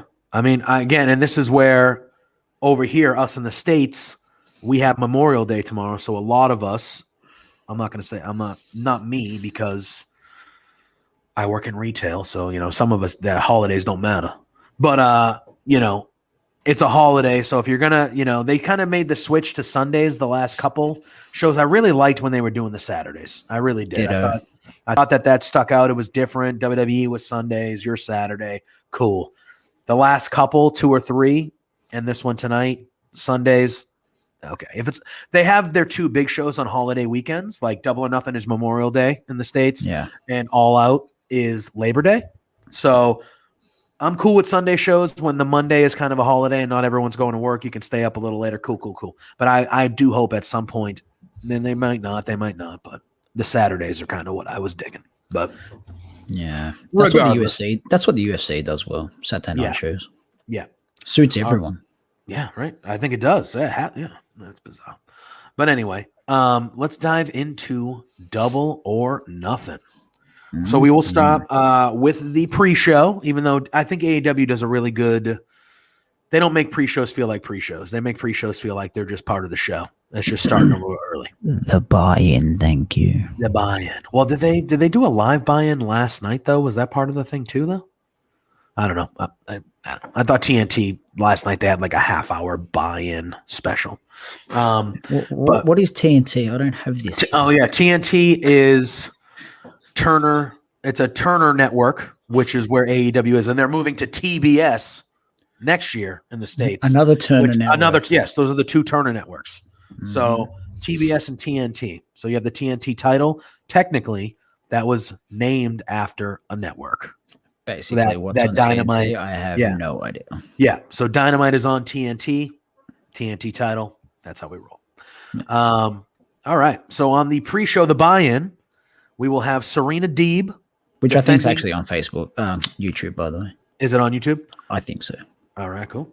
That's good to know. We have Serena Deeb will be defending the NWA Women's Championship against Riho. Haven't seen Riho on television a lot. I'm not a regular watcher of Elevation or Dark, so I don't know if she's been on there, but she hasn't been on Dynamite in a long while, it feels like. I would say she's probably just got back from Japan and finished quarantining, maybe. Yeah, maybe. But yeah, I mean, Serena Deeb is one of the best. The matches that she's had when she's been on Dynamite, and just the matches I've seen of her recently, like, she's damn good. Yep. Damn good. I don't watch a ton of NWA, so it is what it is there. But I'm expecting this to be a good match. I don't know much about if there even was a build, or it's just like, hey, here's two really good wrestlers that they're fighting for the title. So I think they're playing off the fact that Riho beat her in the tournament as to why she's earned it. Okay. So, I mean, I expect it to be a good match, but my pick for this one would be Deeb retaining. Yeah. I don't know where you lie when it comes to this match. Yeah, pretty much the same. I can't see an AEW signed talent winning the NWA title, but stranger things have happened. But Deeb will win. Riho won't look bad in defeat. She beat Deeb last time, so they're obviously gonna get the win back. But yeah, Deeb will win. She'll move on to, I think Camille beat Rosa on NWA a couple of weeks ago. So I think that's Camille. They have that match on NWA with the stipulation that if Thunder Rosa loses, she has to stay in NWA. Didn't that match already happen? It already happened? Maybe. I don't know. But that was the stipulation. Where's Zach when you need him? I know, right? That was the stipulation. I was like, okay, forcing people to stay. Deeb will win. She'll drop it to maybe someone like Camille eventually. And whether it stays in NWA or whether it still backs and forwards, I've got no idea. But AEW need to do everything they can to lock Serena Deeb down because she is good. Very good. So good. Yeah, it's hard to believe she's the same woman that had her head shaved by CM Punk. Well, and that's what I was gonna say. Like, I don't remember she was wrestling back then, and I don't remember the match. And again, this is this is booking. You only can do so much. She was coach of the Performance Center for a while. Yeah, I did know that, but they didn't put her on television. No, and she's throwing on like some of the better women's matches in general that you've seen. She's got this attitude behind her too. She's getting a bit more aggressive. So I don't know, but she's good. She's real good. Very good. All right, so we are in agreement there, my friend. All right, so now we have the Casino Battle Royale. The winner of this will be guaranteed a title shot to the AEW Heavyweight Championship in future. We have 20 of the 21 participants announced. So what we'll do is I'll run through the list, and then we can talk about who we think is going to win the match. I already know who I think's winning, but I don't know who the surprise is. I think we're going to agree with this in both aspects. I do have one guess that seems to be the name that's been talked about the most, but so we have the participants that are announced are Christian Cage, Matt Sydal, Powerhouse Hobbs, Evil Uno, Cole Cabana, Jungle Boy, Isaiah Cassidy, Mark Quinn, Matt Hardy, Griff Garrison, Brian Pillman Jr., QT Marshall, Penta El Zero Miedo, Nick Comoroto, Max Caster, Anthony Bowens, The Blade, Preston Vance, Lee Johnson, and Dustin Rhodes. Out of that list, I only see two potential winners, and they are Christian Cage and Jungle Boy to me. Those are the only two that I could see that are, Penta as well. I mean, if you're talking about like a world title stuff, like a world title championship, They haven't stated when the match is going to take place. That's what Yeah. throws you. Yeah, I think. I mean, If it happens on a Dynamite, then you could have just about anyone win it. That's true. So if it's That's on a true. Dynamite, because it's a probably not one-off. gonna matter. Yeah. Yeah, but if it's going to be at the next pay-per-view, then you want to have someone that they can build towards. So if it's at a pay-per-view, the obvious choice is Christian Cage. Christian Cage, yeah. But if it's on a Dynamite, just like a special Dynamite sort of throwaway episode, you could have Hobbs win, you could have Penta win, Jungle Boy win, you could have Matt Hardy win. All right. Well, we have. So, I mean, I think it unless the Joker is someone like a big guy. The difference is you haven't heard like when Cage came in. Yeah, all the talk was on. Yeah, Cage is coming. Cage is coming. I haven't even heard anything in regards to who it even potentially could be. Is it going to be someone like a Matt Sydal where they're a name? Yeah, they're a name, but they're just a name. Well, I that's when we talk about it, right, and we dive into like who we think it's going to be if we have a guess. Yeah. I think the name that stuck out to me just because of the last couple weeks and where he's been involved with and stuff like that. It is one of those things where it'll be a cool moment and it'll be like, oh shit, cool. But it's not. You're not going to think he's going to win.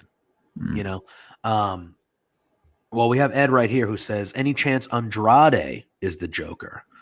Well, Andrade is going to be fighting Kenny Omega for the AAA championship, so I guess I don't think yes. Oh yeah.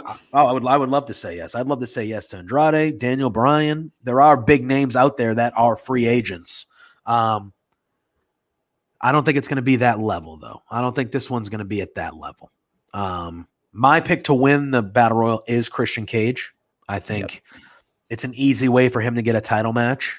It's just an easy way, and he's already had the recognition and the history that, like, at the top of the card is kind of where he belongs, and like it's not a stretch of the imagination. This is the one where they send him out in like groups of five. Yeah, by the suits of the cards. Yeah, then the Joker comes out last. So Cage would then have to come out in the first grouping, you would think.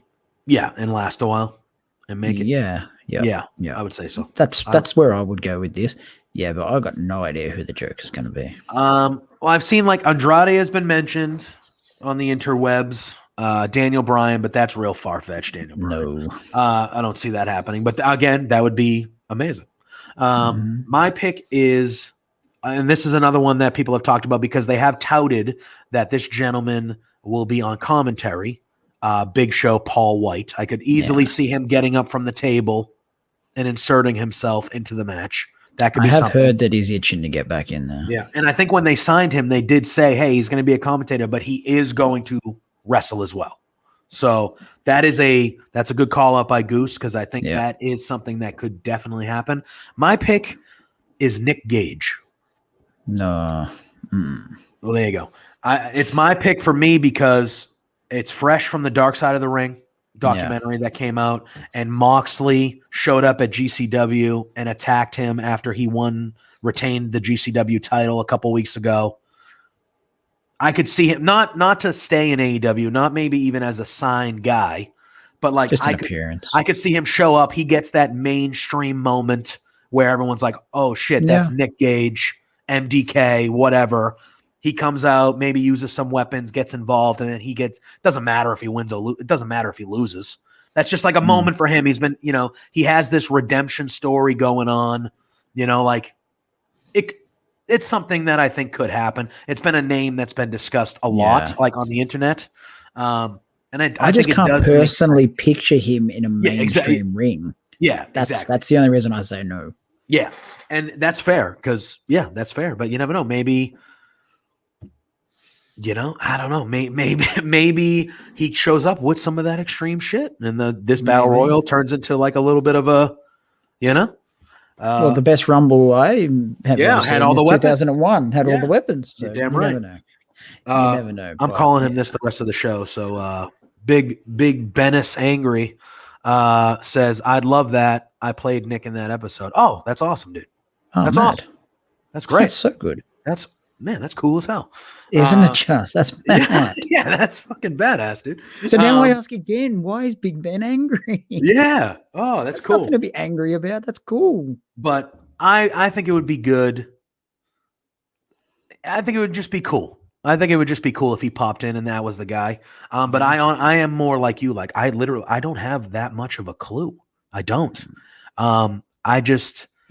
I think it makes sense. I think it would make sense with the last couple of weeks and Nick Gage has been in the forefront of the wrestling world a little bit. So I think it would make sense. I still think it's Paul White. Yeah. And I think that's a safe bet too. And then Goose says Gage versus Omega in a light tube log cabin death match would be cooler than the explosion match. Anything would probably be cooler than the end of that explosion match. Yeah, but, I was gonna say the match itself was fine. What a dud. Oh, well, we won't go back in time. No. And then Big Ben is angry, says, everyone just always assumes I was angry when they met me, so I just went with it. Apparently, I have a resting bitch face. Well, there you go. Now we know why. We have an answer. Thank you very much. All right. So, we talked about the weigh-in a little bit, so let's dive into this one here.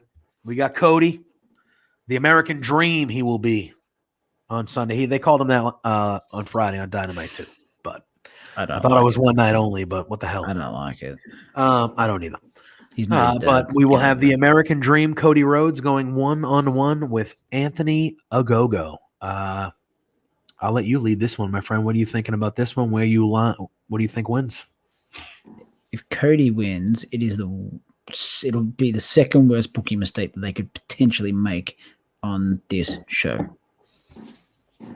Oh, okay. Ogogo has to win this match. I agree. If you want to kick this man's career off the right way, he has to win. Yeah. And in my opinion, win comfortably. Yeah, I agree. I mean, Ogogo, he needs to win. And Cody needs to put him over. I just worry, how many of those punches does Cody take before he actually loses? That's what worries me. Because I think I saw which one? It was Austin Gunn. I think Austin Gunn took 2 or 3 of them a couple weeks ago on Dynamite.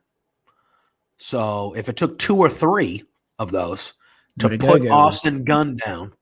Didn't put him down. Ogogo was I don't know. That was I don't know. Yeah, blood and all sorts of stuff. You know what I mean? Yeah, Ogogo was making a point. He was more making a statement. I get and it. Austin couldn't really get up. Yeah, it was a fine line. I get what you're saying, but it was a fine line. Yeah, is it going to be one of those things where they have an actual match and he hits that once and Cody's down to make that believable? Oh damn, that put Cody down. If he hits Cody once with that punch and Cody loses, that makes that punch. No. You don't think so? No. Wow. Well, what do you think? It might do, but that's not how I want it to play out. Well, that's fine. But it'll make the punch. Do you think it looks better if his finisher moves a punch and it took 9 of them to beat Cody? I think it's better if he just. I don't care if he hits 15. Beats the shit out of Cody. I just want. I just want him to tenderize the shit out of Cody, and we watch Cody in the middle of the ring take 10 strap, whacks to the back. Unreal. We know he's got a high threshold of pain. We know he can do the sympathy thing. If Ogogo punches him in the ribs and the face within an inch of his life, so to speak, and there's blood coming out of his mouth, and he's a mess and all that sort of shit, and he just can't take it anymore, and he gives up. Ogogo doesn't even pin him; he just gives up. That's the visual I want. Ogogo, in boxing terms, a TKO victory, standing over Cody, who just physically cannot stand it anymore. That, to me, that would put Ogogo straight over the top. Yeah. That would be a hell of a way to book that match. That would be a hell of a way. But I think we are both in agreement that Ogogo has to win this. Has to. And if it would be a big time blunder. No matter what way they do it. Interference, I don't care. Ogogo needs to win this match. They need to make him a big deal. I think Twitter would blow up if Cody put himself over in this match. Yeah, I think so too. So we'll find out, but I'm leaning with the Go-Go as well. And Ed, I know we discussed it earlier, but Ed saying, I love a Go-Go on Twitter saying that he isn't the babyface. Yeah, he's trying real hard. He's trying real hard to remind everyone that he's not a babyface, even though everyone is letting him know we're rooting for you. You are the babyface. We all want you to win. Him gesturing on Dynamite to everyone that they're wankers was fantastic. Yeah, amazing. Just whatever. Just yelling at everybody. Just whatever. Yeah, loved it. Oh, our friend friend Sandy just popped in saying hello from Germany.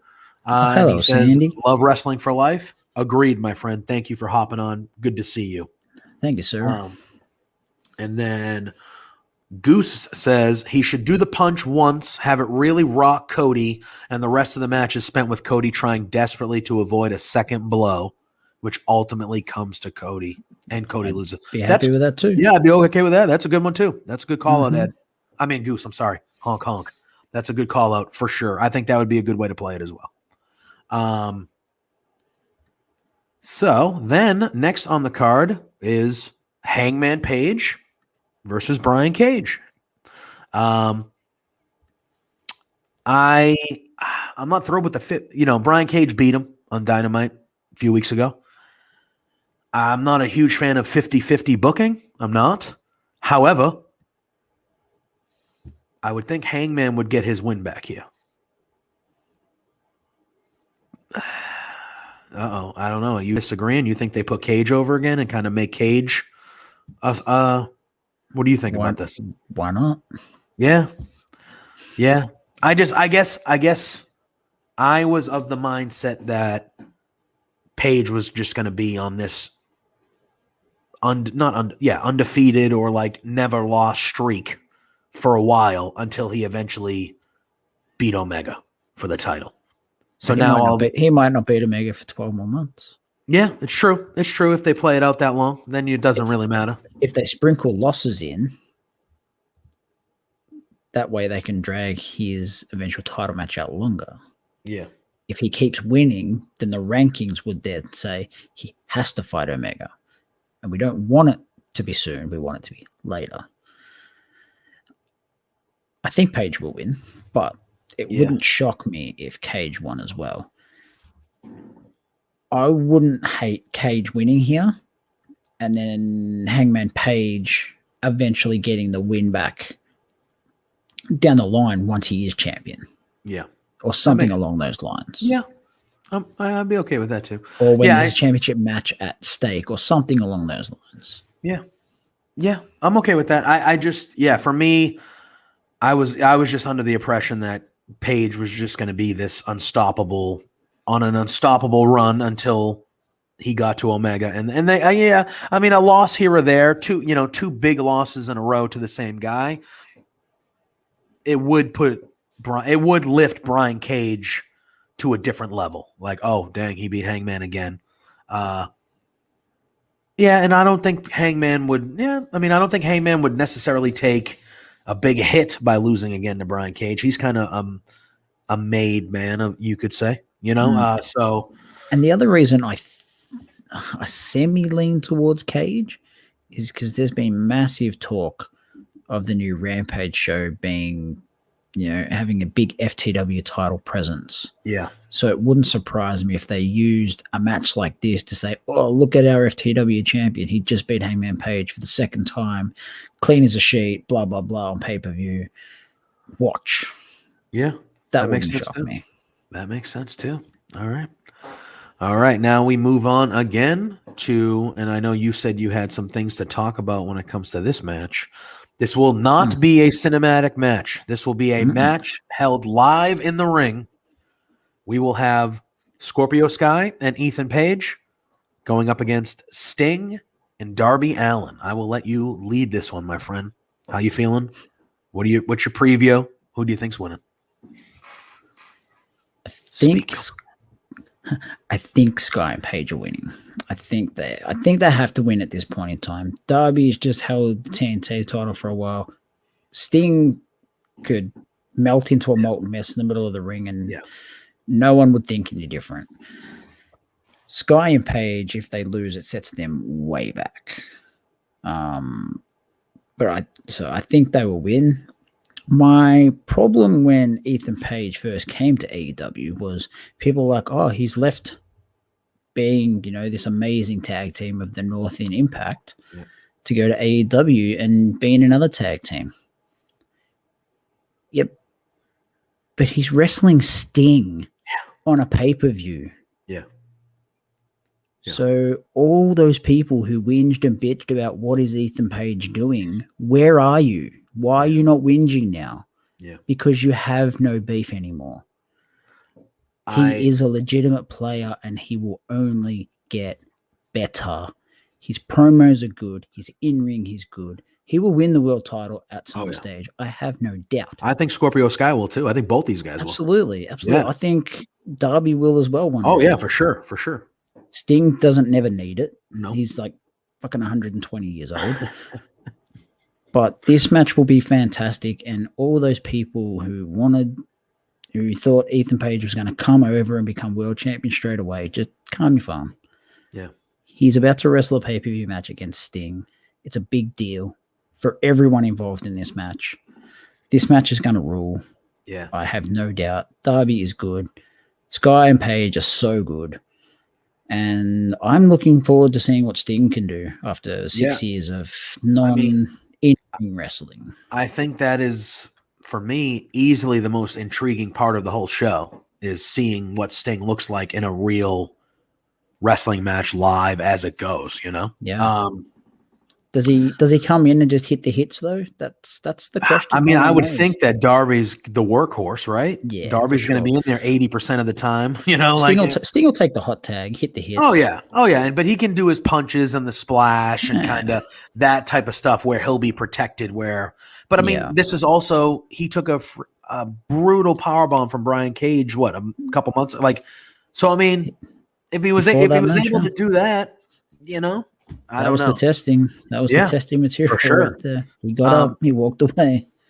I do agree with you though, and I was talking about it on Thursday when I had the show with John, and I was like, can you imagine what it must feel like for Scorpio Sky and Ethan Page to be like just sitting in their hotel room today or at the venue whenever, and they're just like, we're fucking wrestling Sting tonight. Yep.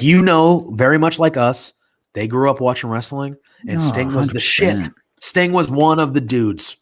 And not only are they wrestling Sting, they're wrestling Sting with Shivani and JR on commentary. Yeah. And there must be sitting there just going, man, in our wildest dreams, when we thought about doing this for a living, did you ever think we would be wrestling Sting?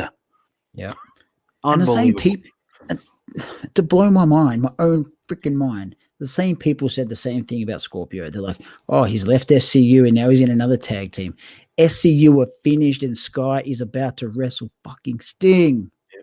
Scorpio Sky got one of the first opportunities to fight Jericho for the AEW title. Thank you. And that was because they know that he is a primetime player for them for a long time.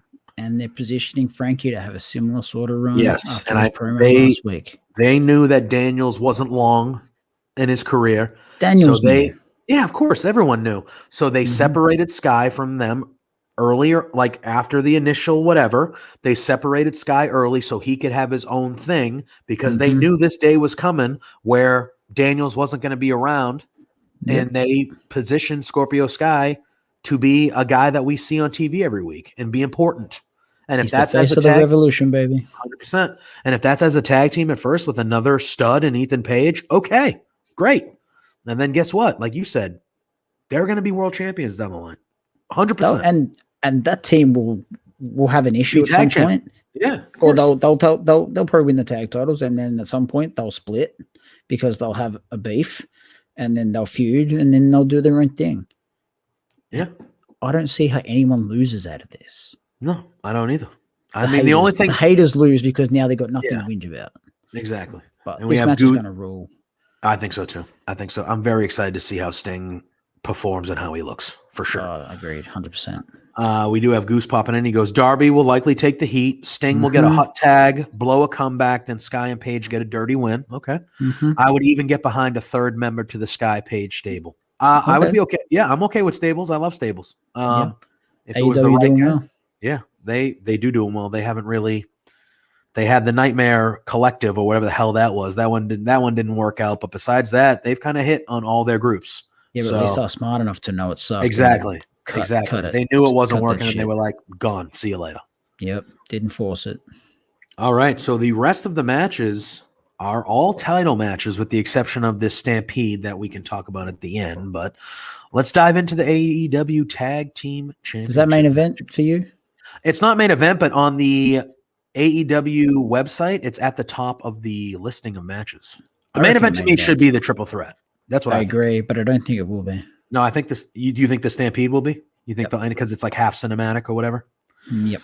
When I'm looking at the list on AEW's website, and the Stampede is the top match. So, especially if the inner, and we'll get there. But if the inner circle is going to be breaking up too, they might give them that moment to kind of end the show like that. Well, I hope if that happens, they give them more time to say goodbye rather than that they love each other. Yeah. Jeez Louise. Although, did you I don't want to get too off track, but like, did you see the promo that they showed on I think it was on Twitter of Daniels? Excellent. Excellent. Yeah. Why couldn't that be on TV? Yeah, exactly. That's the first thing I was thinking. Like, you couldn't have shown this the next week on Dynamite or something, It's what it was what they cut to that pissed me off. But I digress. A backstage freaking locker room. Yeah. Thing, didn't doctor's table or whatnot. Yeah. I digress. All right. The AEW Tag Team Championship match. We have the champion, the Young Bucks, defending against Eddie Kingston and Jon Moxley. I am excited for this one. Mm-hmm. I want Moxley and I want Kingston to win the tag titles. Mm-hmm. I don't think they're gonna. Actually, yes, I agree with you. I want them to win, but they won't win. I want them to win because I love them together. I think they're entertaining. They're great. The thing for me is, and I've heard it talked about elsewhere too, but what kind of match do you think this is going to be? Do you think this is going to, the Young Bucks style? Well, first of all, the Young Bucks right now, they're playing that ultimate trolls, dressing up like Shawn Michaels from the 90s. They're doing all the old, they did the I'm sorry, I love you super kick to Daniel. Like, they're doing the tropes and just the ultimate shitheads. Trolling everyone. Just trolling everybody. This is when they're the best. Yeah. But Moxley and Kingston are two wrestlers that don't put up with that shit. Yep. And the way that they both wrestle, they don't do high spots. They don't do They are brawlers. They are fighters. The Young Bucks have that in them. The Young Bucks can do that way, and I'm hoping that's what we get. Yeah. But I'll ask you, and then I'll ask who. Obviously, I mean, we kind of just said we do think the Young Bucks are going to retain both of us. But do you think that Moxley and Kingston pull that out of the Bucks, or do you think that the Bucks try to do their normal Bucks style of match here? I think they try, and I think for a portion of the match that they will, but I think as soon as the Bucks feel the match sort of slipping away due to that aggressive nature, they'll find a way, revert back, and they'll, whether it's Callis, Nakazawa, Cutler, someone will cost Moxley and Kingston the match, in my opinion. But I think the high-flying way of the Young Bucks, or someone like Kingston, similar to the FTR match, gets caught up in the moment, and Kingston tries to do some high-fly, flippy shit that he doesn't normally do, and that, costs them. Could be a route, but I think the Bucks have to win because I think there's more to an actual tag team holding the titles in AEW due to how stacked that division is. Yeah. But my fear is where to then for Moxley and Kingston. Yeah. They can't feud. We've already seen it. We don't want to see it again. No. I mean, I don't know if Moxley will be taking time off because Renee will be having their baby soon. So I don't know. Maybe I would assume so. Yeah. I would assume so too. So maybe that's happening, and maybe this turns into a way to get Mox off television or off AEW. I don't know. Yeah, I mean, I want like I said, I want Moxley and Kingston to win, but I don't think if they do win, I don't think it'll be this first time. I think it'll be the next time, or whatever. But I hope it's a brawl. I want them to get the Young Bucks to be nasty in there and kind of not sink to their level, because Moxley specifically, but Moxley and Kingston are on a high level. But like get to that fighting, brawling. We're going to beat the shit out of each other. We're not going to be doing all our spot. And again, I like the Young Bucks. I'm a fan of the Young Bucks. I like the way that they normally perform. I have no qualms with it. That's who they are. But when you got to sometimes work to your opponent, and your opponents here aren't those type of wrestlers. Mm-hmm. So I would like to see a little more brawling, like fighting, like Moxley and Kingston continually egging them on, like, come on. And the Bucks are like, no, F you. No, not doing it. And they're like, come on. And then eventually the Bucks kind of go, all right, you know what? F you. Let's go. And they just start fighting. That's what I would like it to play out. But I do agree that I do think the Young Bucks will retain. I think there's more story in them having the title still than not, even though I love Moxley and Kingston. Yep. And how good was it to see Kingston on Dynamite wearing an LAX shirt? Yeah, awesome. That was very cool too. Man, Kingston, he's so good. Yeah, great promo. Just top promo, just so good. It's hard to believe that 12 months ago he was almost homeless and unemployed. Yeah, unbelievable. Well, probably more than 12 months ago now. Yeah. But after this match, he would have wrestled or competed for every single title in AEW. Yep. That's crazy. I reckon he'd probably be the only one. Yeah, he might be. Or one of select few. Or one of select few for sure. Yeah. That's crazy. That's crazy when you think about it. He's doing well for himself. He is, and he's earned it. He's earned it for sure. The hard way. Oh, yeah. Early, yeah. And then, but since he's specifically been in AEW, home run after home run after everything that they've given him, home run. So he got the opportunity, and he knew that, hey, I've been doing this for a while. This is probably my only big opportunity here. I'm not letting it go. I think Mox would have sort of called him up and said, hey, make it count, man. Yeah, 100%. Mm-hmm. All right. We then have the Okay. I'm going to save this one for a little later because this is the match I'm looking forward to the most. So let's talk about the AEW TNT Championship match. We have Miro, the recently new TNT champion, going up against Lance Archer. I will let you lead here. I thought Miro has been awesome lately. Awesome. On the mic, in the ring, looking like the monster that we all know he is. But yeah, I'll let you, who you think's winning this match? What do you think about the match and the build to the match so far? I hate when they do this. I really hate when they do this. Here we go. I think you're going to say what I'm thinking, and then we're going to talk about it. So that's what we're going to talk about. Lance is going to lose. Mm-hmm. And he can't afford. He cannot afford to. Why do they keep doing this to people like Archer? Oh my God, he's so much better than this. And for all the things that we pride AEW on being good at, building new stars, storylines, things like that, the one thing that they've done a decent amount, and it ain't good. No, it's not good.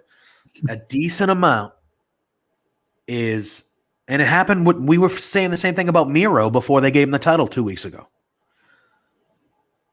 They have these introductions. They make the guys look good right out the chute, and you're like, okay.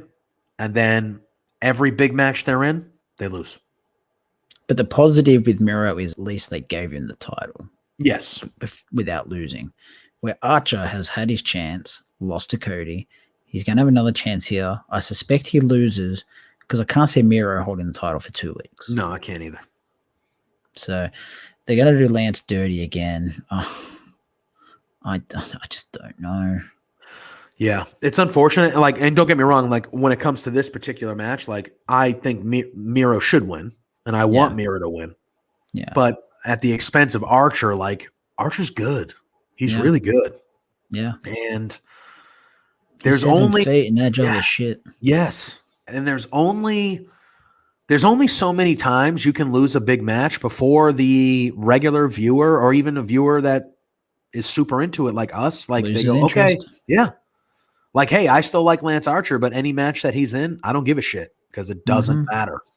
Because I know when he gets to that big opportunity, he's going to lose because he's lost every time, you know? And that's the only negative of this for me. I expect it to be these two big MFers beating the crap out of each other. Yep. I expect it to be good. I think this could also be a dark horse if they give them the time to be one of the best matches of the night. I do. Yeah. I was shocked that they allowed them to collide. Yeah, on Dynamite. Yeah, that's Dynamite. Not normally something AEW does. Yeah. So that shocked me a little bit. Yeah, it was short and sweet though, so it didn't overstay the welcome. But still, AEW has been good about like, this is a big fight. Like wrestling logic would say, Lance stood tall then, he ain't winning Sunday, and that you would think seem like it's going to happen.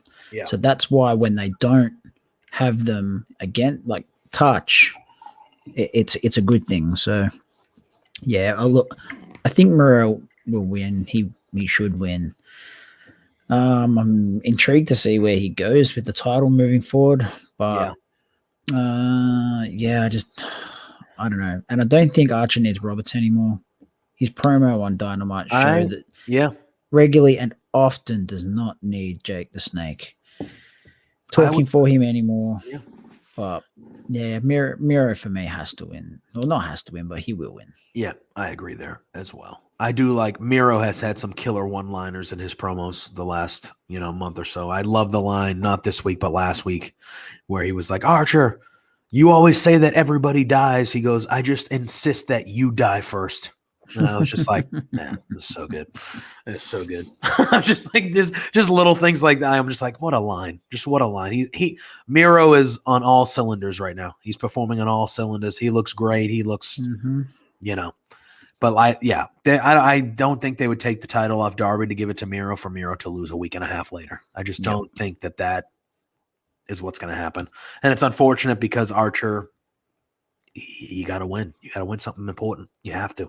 Yeah. I don't know. We do have Goose that says a time limit draw could be good for this, or a double down finish leading to a last man standing down the road. Also, this is only the first match between the two of them. I would not be upset if this turned into like a longer feud between these two guys. I have no problem with that. I would be okay with that. I worry about how many losses is it going to take before the general audience is like, okay, like Archer's cool, but like, who cares? Yeah. And, he's a guy that probably, like you said, 7 feet tall, agile, can walk the ropes. Like, he's a guy that you should be like, yeah, he can do some crazy shit for a 7-footer. Like, Yeah, I think a time limit draw pay-per-view is going to be already long enough. I don't think we need to add an hour-long match in the middle of the card to it. But, I think... Look, I'd be happy with a double down finish. That'd be cool. I think that would work. The double have down. A last man standing type of arrangement. That'd be okay, cool. Yeah, you've talked me into it. Let's do it. Yeah, there we go. All right. So we have the AEW Women's World Championship match. This is the match I'm most looking forward to. It is the champion Hikaru Shida defending against Britt Baker. DMD. I'm assuming when you said earlier that if Cody won, that would be the second worst potential booking that AEW could do. I would assume the first would be to somehow not have Britt Baker win this match. I feel like this is what everybody has been waiting for. That's how I feel. Like, everyone has seen the writing on the wall. They've seen the performances, and they're like, yeah, all right, Britt Baker's winning it. winning the title. Just it's happening. This is the biggest layup Yeah, in this the is history the of pro wrestling for mine. yeah. Yeah, I'm looking forward to it, man. I want to hear the pop. I want to hear the pop when she wins it. I want to see her standing there with that title, and I want to see the Britt Baker running the show, I'm interested as to the see champ. her initial reaction. I think it's You going know, to be cheers. I think she's No, gonna, her reaction. oh, her reaction. Personal, Oh, when she, like, yeah. can she hold it together as the heel and be like, yeah, look at me, I'm the shit? Or does she just break Get down and emotional. cry because it's what she wanted the whole time? That's what I'm interested in. I have no doubt she's winning this. No doubt at all. Yeah. But yeah, that's what I'm most interested in. Give these ladies 20, 25 minutes. They better give them a lot of time. They better give them some time. Because their other match together was good. Yeah. Apart from the broken nose thing, that was good.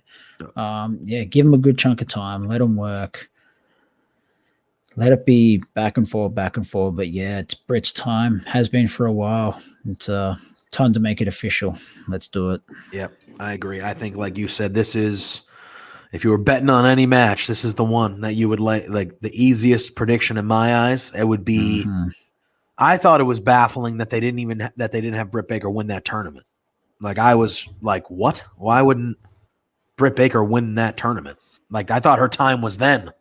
But now we're at, like, this is undeniable. It's undeniable that tonight is the night that she needs to be the champion and take over, the women's division, Damn, now you got me thinking. I can't even remember who beat her in the tournament. Well, Thunder Rosa ended up winning the tournament. I know that, but I don't know. She didn't. No, who won the tournament? That Japanese lady. Oh, Mizunami. yes. Yes. Oh, my God. Was it Sheila? I don't know. I can't even remember who beat Britt. Yeah, I'd have to look back on my memory is not. Right, I'm Googling it. You Google it. But yeah, like, I thought when they came out with that whole tournament, I thought that tournament was designed to get Britt Baker the championship opportunity where she would win the title. Yeah. And it just didn't. And I was like, okay, what? Like, that was all right. But now, to me, that is just, if they don't do it tonight, that would be more than puzzling. That would be like an eye-opening thing for me. Like, what? Who made that final decision? Yeah. It would be very, very bizarre. Yeah. So the person who beat Britt was, Nyla Rose. Oh, yeah. And then did Nyla beat? Then Nyla beat Thunder Rosa. Yeah. So she lose to Ryo Mizunami. Yeah. So going into that tournament, I was like, oh, it's going to be Thunder Rosa or Britt Baker. That's what I think a lot of us thought. And then Nyla Rose ran through both of them.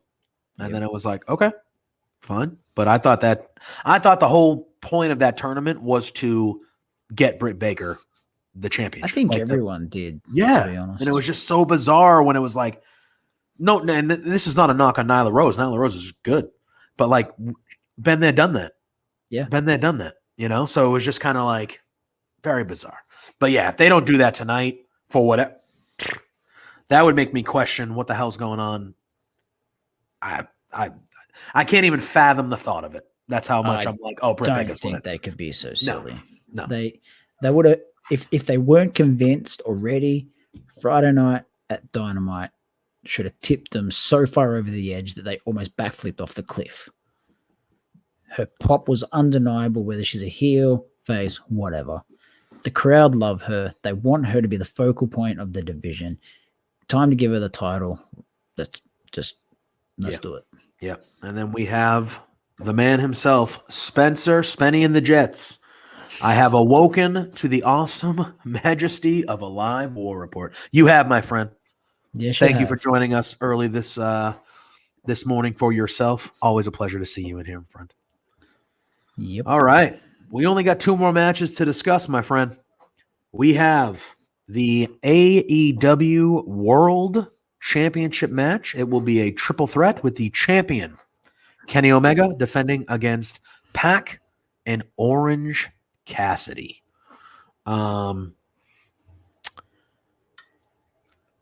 This is okay. So I am under the impression that Orange Cassidy is in this match to take the pinfall. Sadly. Yes. However, I mentioned it earlier when we were doing the reviews of the shows, I do think that there is going to be one or two instances in this match that AEW is going to do a really damn good job of making us believe that Orange Cassidy is going to win this friggin' title.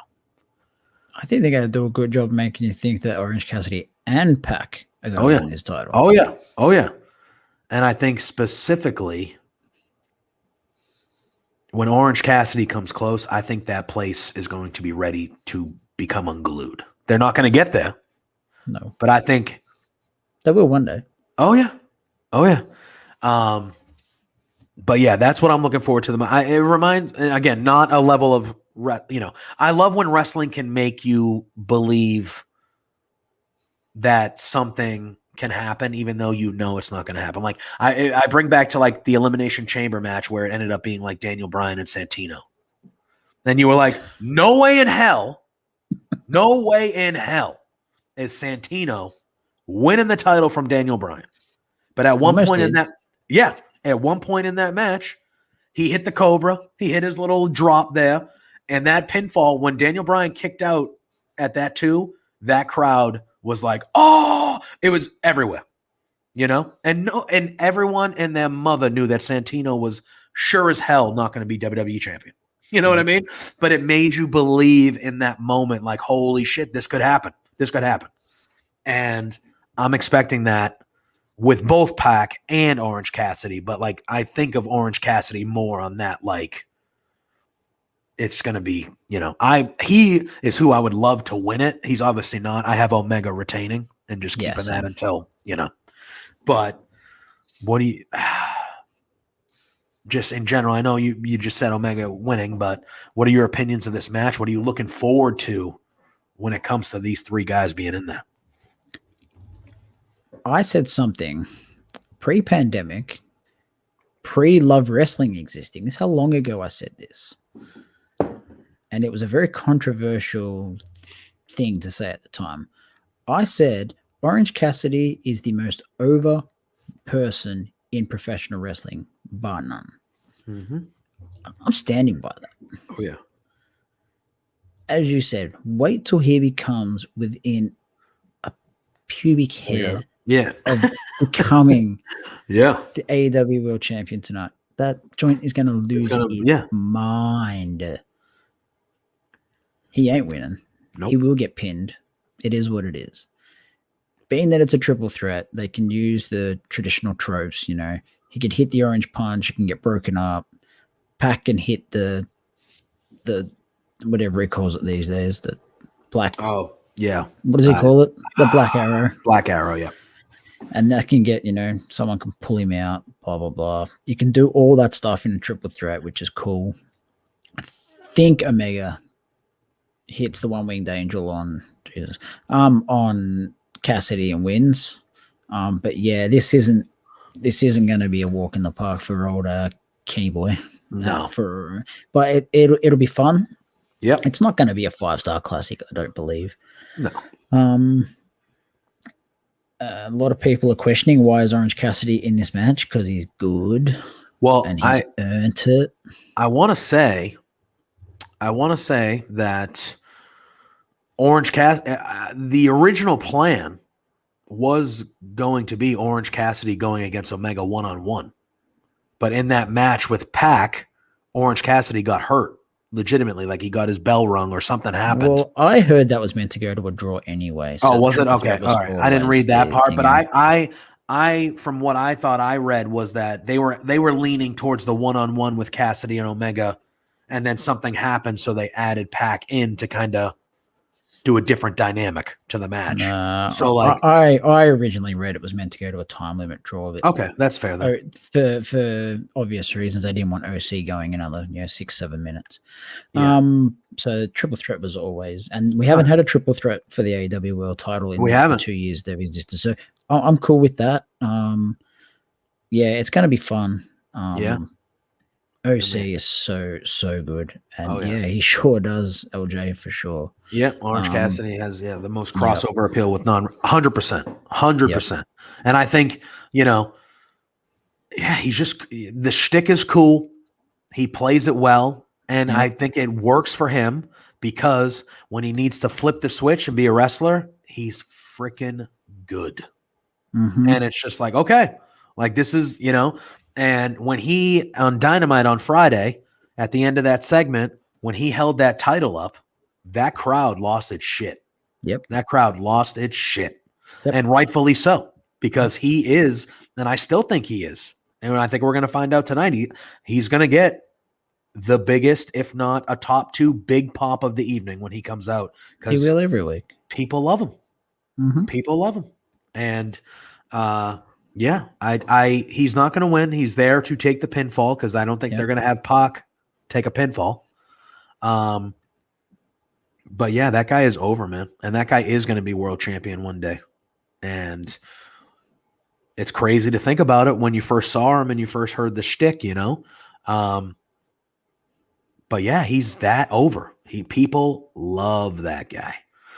Didn't I say, like, before I had my break, we were like, oh, who's Kenny gonna wrestle at the pay-per-view? And I was like, whoa, OC's ranked number 1. And you were like, what? Really? Yeah. What? Huh? Look where we are. Yeah. It's not one-on-one, but he's there. He's there. He's in it. I do think this is a good idea by Goose. He says, I would do it. Pull the trigger on Orange, then have Kenny and all his boys murder him next week during his coronation to the point Orange is injured and has to give up the title. I'd be okay with that. I mean, I think right now they're on Kenny's the belt collector, so I don't see him losing, but I think that would be actually a good way to do it. Like you have that moment, first time in front of a full audience for a while, Orange Cassidy wins, the place is going crazy. Bananas. And then he has to give up the title or something like that, and then Kenny eventually gets it back or something like that. That'd be cool. I would be happy if eventually OC wins the world title, Best Friends win the tag, Statlander wins the and then they kind of run the show for a little bit. How would that be? That'd be cool. That'd be cool as hell. And yes, Benny, it has to be. Yeah, it has to be Hangman that takes with Dark Order by his side. Yeah. That's the hope. But either way, and I feel like we didn't even talk about Pac a ton during this, but Pac is also one of the best wrestlers in the world who's in this match. He's in a world title match at a pay-per-view. This is where he should always have been. Yeah. Because he's small, Vince didn't see the appeal. Well, and I do good. Yeah, and I do like how Pac has a history with both of them. Like Pac, Orange Cassidy's first real match was against Pac. Oh, that ruled. Awesome. And then Pac is one of the only few guys that has a win over Kenny Omega in AEW. So the history there on pay-per-view, he made him tap out, didn't he? Right? So. Submitted him. Yeah. Mm-hmm. So the history that Pac has with both these guys, he has victories over both these guys. Yeah. He deserves to be in there just as much as anybody. And I think he's going to show why he is one of the best wrestlers in the world tonight, too. And like you said, there will be a few instances where it looks like he's going to win the thing, too. And if he did, I would not be upset with that because that's where he belongs. Yep. So all 3 of these guys are, we can say enough about Kenny Omega, like one of the best ever, one of the best current, like it is what it is, He's incredible. This should be a hell of a match. Big time, just 3 dudes, top of the line, getting after it. But I do think Kenny Omega will retain, as I think you do as well. We have our friend Throwback in the chat. He says this triple threat is the only match where even if the other 2 loses, all of them kind of win scenario. I would agree. Agreed. I agree. And I think all 3 of them, the winner will obviously be the winner. So they're going to look great because they won, but I think the other 2 are going to are going to look to be made great as well. So, all right. That brings us to, I don't know if it'll main event the actual show. It might, but that brings us to the last match we need to talk about for this pay-per-view tonight. That is the Stadium Stampede. It is the Inner Circle going up against the Pinnacle. And if the Inner Circle loses, they must break up forever. This is the main event. This is your triumphant return back to the War Report. I will let you lead the main event tonight, my friend. Give me your opinions. Give me who you think's winning. What do you hope happens? Give me it all, my friend. This match is going to be so good. Oh, I have no idea what they're going to do, what we're going to see. Well, it's just going to be. They've almost given us no hints or anything, but the one thing that all of them have said is it's going to be almost completely different from the Stadium Stampede that we saw last year. So if it's completely different, all we're going to see is a 10-man tag in the middle of a football. That's why I was like, how can it be like I understand like different spots and things like that, but how can the crux of the match be different when it's we only have one example of seeing what kind of match it is? I don't know. But anyway, continue. I'm sorry. Yeah, look, it's going to be insanity. I think Inner Circle will win. You can't see them breaking up. Oh, okay. I don't see them breaking up. I do. I think this is it. Oh, really? I do. Yeah. Yeah. Okay. Right. I thought. I mean, whatever. Yeah. I think this is a case where 50-50 booking. So, all right, you're a bitch. You got me thinking now. I'm sorry. Well, yeah. But so they're gonna have a third battle between them? No. Oh, you think this ends it? Because Blood and Guts Pinnacle won. If Inner Circle wins this one, they have to have a third. But Blood and Guts, they only won because Sammy bitched out and didn't want to see Jericho die. Wow. All right, at least whoever wins this, you're getting pinned. It's definitive. It's to me that means more. I don't know. I just they've been together since episode 1. I can't envision them breaking up. I mean, I understand where you're coming from. I'm just the opposite way, where I feel like they've been together since episode 1, and now the Pinnacle is kind of the big new main multi-man group. So I think this is I think they'll still remain friendly and friends on television, but I think this is kind of I think this is where the Inner Circle breaks up. I think Sammy Guevara goes on his own. I think Pride and Powerful, LAX, whatever you want to call them. I think they go and become a tag team that should be near the top of the tag team division again. I think Hager will do what Hager does. Go away. And then Jericho will be fighting whoever. Jericho can do anything with anybody and it will work. So, well, I'm glad. I feel like we've aligned on like almost every one of these matches. So I'm glad the main event, we're kind of on opposite sides a little bit, you know? It's a complete 50-50. You could go either way, in my opinion. But the stipulation and my mind is being programmed, if you will, from years of watching WWE. And the stipulation is they'll break up. They're most likely going to win to not break up. You know? Yeah, exactly right. I can't envision anything else for Jericho, Hager. Those two. I don't really care about Hager. He's take him or leave him. Yeah. But I can't envision anything else for Jericho. I can't envision him winning the world title again. He was perfect first champion to get AEW off the ground. I can't envision him winning it again. Hager, there's literally nothing else for Hager to do. Yeah. Sammy Guevara could go off and become a single star. He's another world champion down the line. I agree. And Santana and Ortiz will win the tag titles. And as you said before, Santana and even Ortiz, they go on to be single stars in their own right, and they'll be fine. Whereas if the Pinnacle lose here, you could have someone like Sean Spears take the fall, and it doesn't really matter. Yeah. I think Santana and Ortiz will turn the tables on FTR, and they'll pole drive them through something bloody ridiculous. I think we'll see Sammy Guevara do a shooting star press or 450 off something ridiculous. Tully will get involved in some way, shape, or form. The only thing that wouldn't shock me is if one team won because a new member helped them win, if that makes sense. Yeah. Like say, or if the Inner Circle won because Dean Malenko got revenge from Friday night and helped Inner Circle win, or something along those lines, that wouldn't shock me. But yeah, my gut feel is Inner Circle. You've got me thinking either way now, but my gut original feel was Inner Circle will win and stay together. Yeah. All right. And again, like I was on the complete opposite side. So now you got me thinking a little bit of whether or not, they will stay together. We do have Spencer who says, got to think that the Pinnacle wins, 2 dominant wins over AEW's biggest faction establishes them as huge players right off the bat. And then he also says in parentheses, hey guys, wouldn't this be a neat time for Jeff Cobb to come back to the Inner Circle? Yeah, he was there for a cup of coffee for a few weeks. But he's stuck in Japan, I would dare say. Yeah. He's getting ready to go one-on-one with Mr. Ibushi-san. Oh, that'll be a good one. Yeah. So, but yeah, the Pinnacle already huge players off the bat. They've not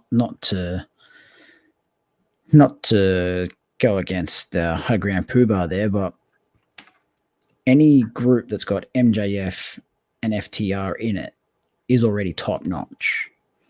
And they've already had the big win in the first ever match. To lose a match because one of their weaker members got pinned in a match that the other team has already been involved in, to me, it's not such a big deal. It'd be, okay, we lost. Okay, Spears, you're a prick for getting pinned, but it's not uncomebackable. You know what I mean? So That's just my initial thought, but it wouldn't surprise me if Pinnacle won at all. Yeah. Well, I mean, I do think in general tonight should be a really damn good wrestling show. A long one, but a good one. Yeah, I think a long one. Do you think because of the? I mean, again, I don't even know who it could be, so I don't even know if this is worth asking. But AEW, especially when it comes to the big couple like All Out and Double or Nothing, there's always been a big debut or of some sort or something like that. I know, obviously, with being the first full crowd pay-per-view as well. Do you see any big time surprises that we're not thinking of, or do you think this is pretty straightforward, just going to be a real solid, damn good wrestling show?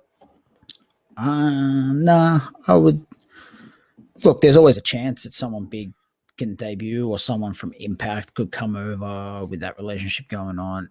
Who knows? And the Joker in the casino could be an Impact person. We've got no idea. Yeah. It could be a Chris Bay. It could be an Ace Austin. It could be nice. Could be anything. No idea. Yeah. But I think from an outsider looking in, this would be a good way, similar to what WrestleMania was. This would be a really good way to reward your full-time talent that have busted their ass through a pandemic and give them this opportunity to shine. Yep. And say, look, this is why we trust you. We're trusting that you're going to put on a good show, and we know you won't let us down. Have at it. Yeah. So I think that's the line of thinking. If there was a big surprise and there was a big debut, cool, no problem. Yeah. But I think this needs to be a way to say, we've got through the bulk of the badness. Here's your reward. Kill it. Go and just do your thing. And yeah, I'm happy with that. I am too, my friend. And I agree with Spencer here. I am also happy that you are back, my friend. So today was a good day. Glad to get back after this. A supersized 2.5 hours we did this thing today. Anything to plug? Anything coming up? I know we will get back to the regular War Report starting, weekly this coming week, which I'm very excited about. I'm excited you're just back, good to go. No. Uh-oh, did I already ruin it? Yeah. Why? Dynamite's on Friday again. Is it? Yep. NBA is killing it. NBA playoffs. I would assume that's the reason why. What the hell? All right. Well, we're coming back this week no matter what. We'll just have to figure it out. We'll figure something out. But we'll figure something out. But we'll be back. Yeah, we're back as of today. The War Report is back. Anything else to plug? Anything you want to say, or just in general? This is my first appearance back from break, brother. Just give me time to breathe. Just give me time to let it all sink back in. Yeah. So no, nothing to plug as of now. Maybe next week, but we'll see how we go. One thing I will plug though, today is Sunday. So you know what that means. In a few short hours, and about a little over 2 hours at 1 o'clock Eastern Standard Time where I am, but 11 a.m. Mountain Time, we will be having our Love Wrestling Sunday brunch, the flagship of our website, our community there. So that will be in. So we hope you come back and watch that show, as that is always a real good time. Always. Oh, yeah. And then here's the little plug for it. We'll see you guys for the latest edition of Brunch at 1. I hope everyone enjoys the show tonight. I hope everyone, if anyone's from the States, has a good Memorial Day weekend. Be safe, have some fun. If you are allowed to have fun. I know in Massachusetts now we can have fun as of yesterday. I know here in Melbourne, Australia, we can't have fun. Yeah, unfortunately, when you told me that, I felt terrible for you. I was like, oh, no. But I hope everyone enjoys the pay-per-view tonight. I hope you join us on Love Wrestling for the brunch and then a live reacts after the pay-per-view tonight. Follow us on Twitch, subscribe to us on Twitch, follow us on Facebook, YouTube. We appreciate the support. We appreciate everyone hopping on early this morning and joining us and being in the chat and following along. Matt, I appreciate you. Appreciate you being back, brother. Good seeing you. Can I point out one thing before we go? Yeah, of course. How cool's the logo? Oh, yeah. I love it. I love the new logo for Pride Month, which officially starts tomorrow on June 1st. You will be seeing the Pride logos throughout Love Wrestling for the month of June, as we obviously support all those people. The logo. Goose is exactly right. Right now, we are Melbourne. Yeah. Hopefully it's not forever. Hopefully it's not that long for you, bud. Hopefully you get through it and, things will be looking better. Fingers crossed. It's only meant to be 7 days to get rid of it. Hopefully it's no more than that. Right? We'll see. All right. It is what it is. For Matt and myself, thank you guys for joining the War Report Live special edition tonight. Enjoy Double or Nothing, and we will see you guys very soon.